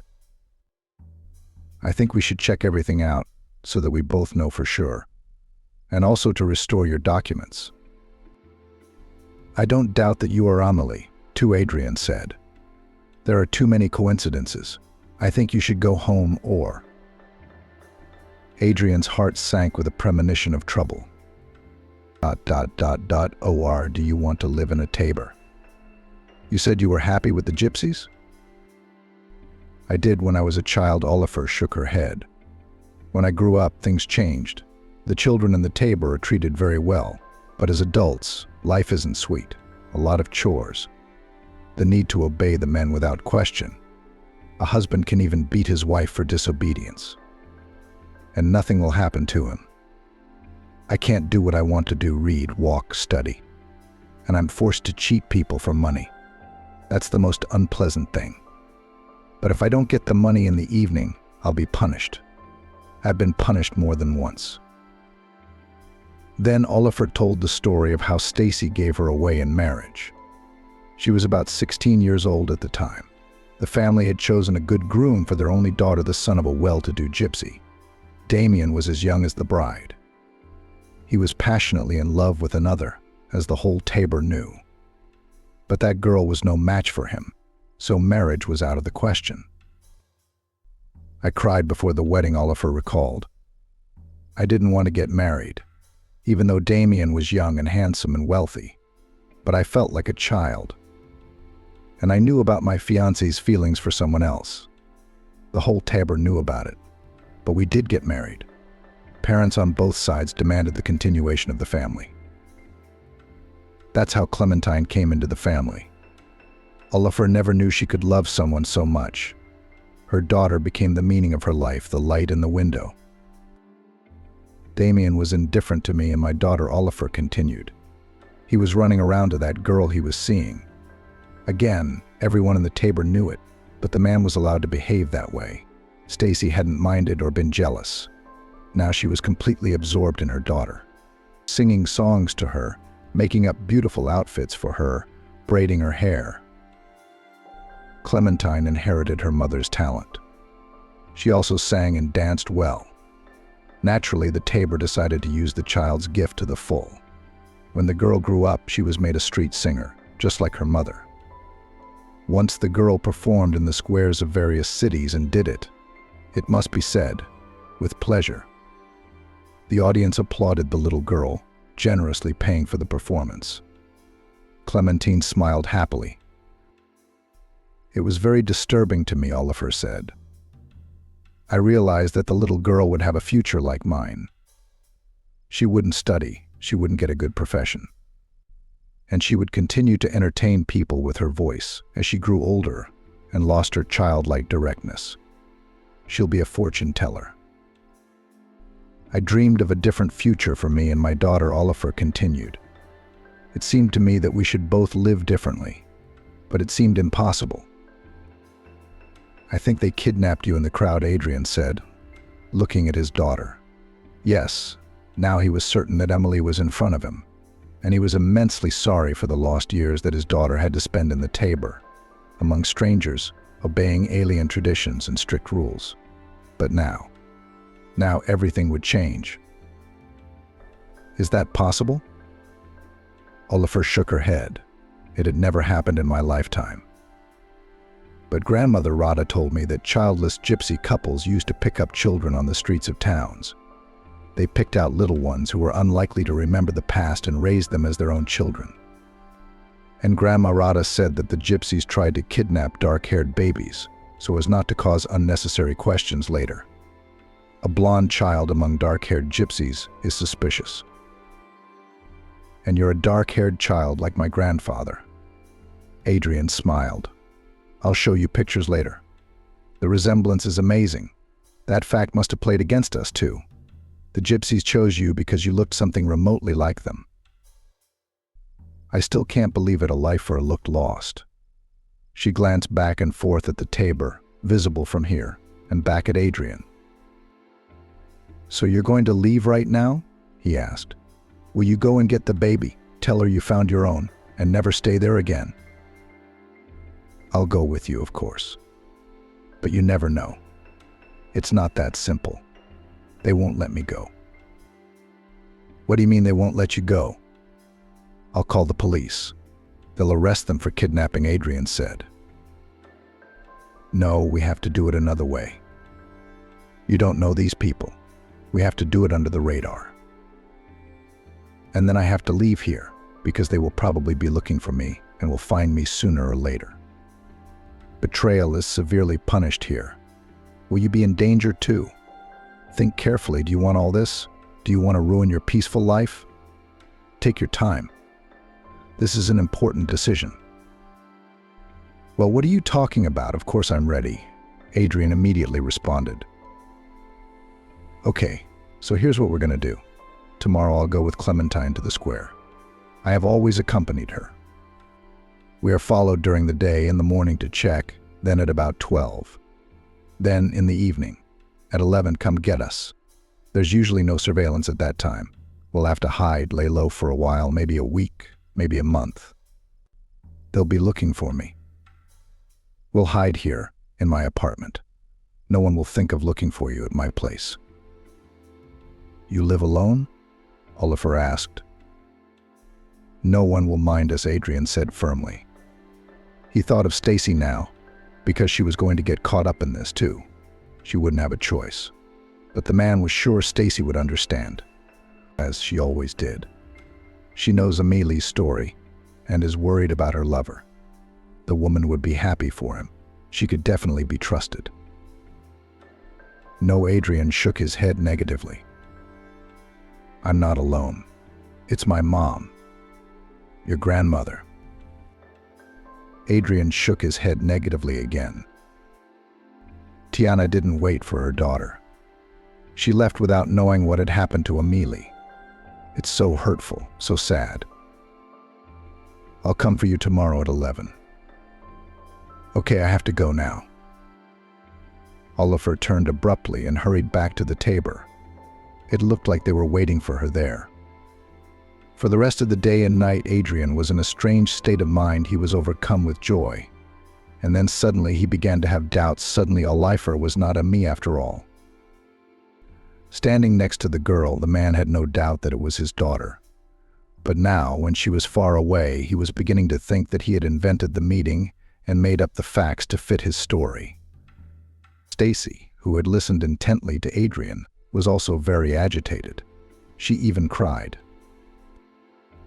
Unlike my favorite person, I'm sure everything will be okay now. Amelie is definitely Amelie. Well, there's no such thing as coincidence, the woman said. I can't wait to meet her and her daughter. Wow, this is even cooler than the movies. Adrian didn't sleep at night.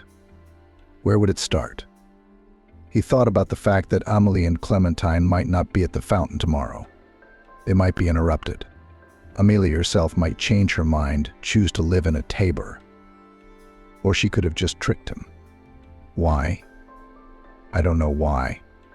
Maybe she just likes fooling other people.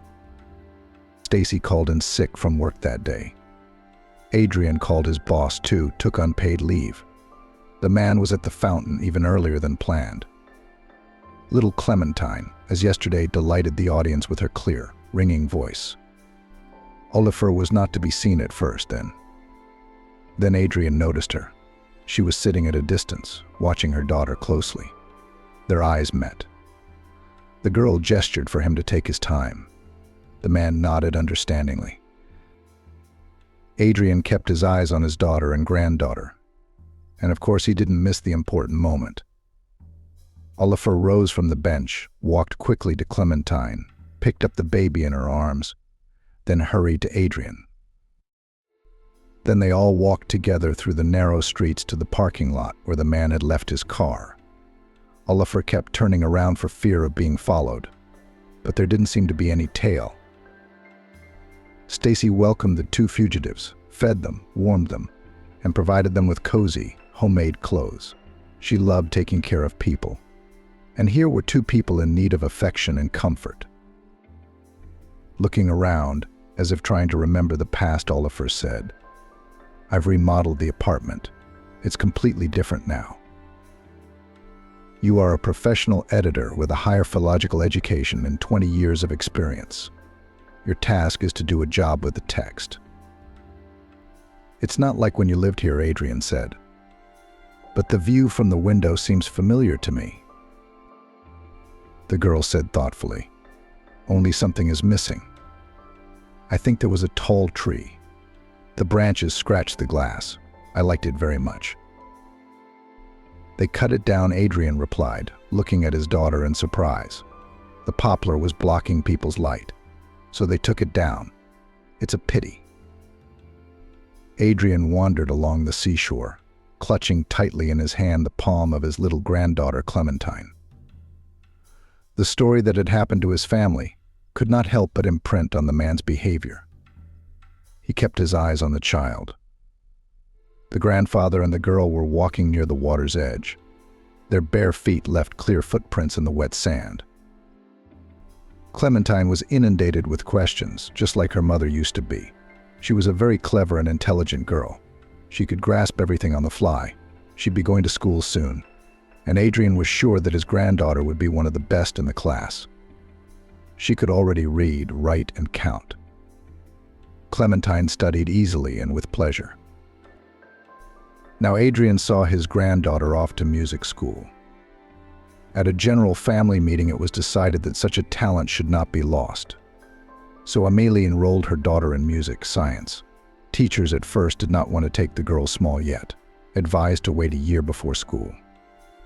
But after the audition, these people changed their opinion. It was sunny September. Classes at school had already begun. Clementine was now accompanied by her grandfather to her fourth lesson. So far, the girl was delighted with the music school. Adrian hoped she would continue to be so. And if not, what then? Were they looking for something else for Clementine? The man still couldn't believe his life had turned this way. Then, a year ago, Oliver and Clementine had lurked in the apartment for about a month. Tabor had long since taken off and left, but there were still gypsies snooping around town, looking, peering, and questioning people. This is how I would edit the continuation of the text. Even Adrian was once approached by a young guy asking if he'd seen where the gypsy girl was with a small child, adding further that she was mentally ill and very dangerous. During this confinement, Adrian was getting to know his daughter anew, getting to know his granddaughter. And also he and Svetlana carefully thought out a plan for Amelie's return. It was necessary to confirm the kinship DNA analysis, to write a statement to the police, to restore the documents, and most importantly, to teach Amelie to live in a new world for her. The latter was surprisingly easy, but with the documents there were problems. However, they were also solved. Amelie insisted on moving. She could not feel at ease in this city. "They will come back. They will look for me to punish me for betrayal," assured the girl. But for the sake of happiness and peace of mind of his daughter, Adrian, as usual, was ready for anything. Svetlana supported him and offered to move to a small town by the sea, where her youngest son lived. And here they are, in a quiet, cozy place near the sea. Svetlana got a job at the local library. She enjoyed babysitting her grandchildren, her son's daughters, and Clementine. The girls have become friends. They have a lot of fun together. Amelie was slowly settling into her new world. She had once shown great promise. Tatiana dreamed of a scientific career for her daughter, but the years are irretrievably lost. The girl has no education, so she is studying at hairdressing courses, a demanded and creative profession. In addition, in the Tabor, Amelie liked to do hairstyles. Gypsies trusted her with their hair. In the evenings, the girl sang in the restaurant. The audience received her on a hurrah. The singer herself liked the scene, and the money was not superfluous. Adrian was now calm for his daughter. She will definitely not be lost. Smart, purposeful, hardworking. She immediately appeared in the new place a lot of friends. She tried not to talk about her past, still afraid that rumors would spread and the gypsies would find her. Her daughter still had some fears to wrestle with. But nothing. Adrian and Svetlana were there for her, and together they could handle it. Clementine almost did not talk about life in the Tabor. New vivid impressions so far interrupted the memories. In time, much will be erased from childhood memory, but of course, and with it we'll have to work. "That's it," Adrian commanded. In his free hand, he carried his flip-flops and his granddaughter's sandals. "Why don't we take a dip? The water's so warm." "We'll be quick. We won't be late for class," smiled the happy grandfather. "Let's do it later, after class," agreed Clementine meekly. "And then we'll go to the pond, city ducks to feed, okay, Buns?" Adrian looked at his granddaughter, but saw in front of him little Amelie. She, too, often asked him to go to the pond so that the poor ducks would not go hungry. Adrian was quite happy. Now there is a daughter, a granddaughter, a woman he loves. Everything in his life was good. Only the thought of Tatiana did not give rest. The man desperately regretted that his wife never learned about the fate of his lost daughter. But there was nothing to be done. "Grandfather, what are you thinking about?" Clementine tugged at Adrian's arm, demanding an answer. "Is your face sad again?" "Not sad, pensive," he smiled. "I'm trying to decide whether we should go to the pizza place or the ice cream parlor after class." "I don't know," the girl said, puzzled, and then smiled slyly. "Grandpa, do I have a pensive face like yours right now?" Adrian looked at this bright, happy child and smiled.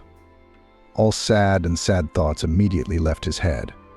It was impossible to be gloomy around his noisy granddaughter.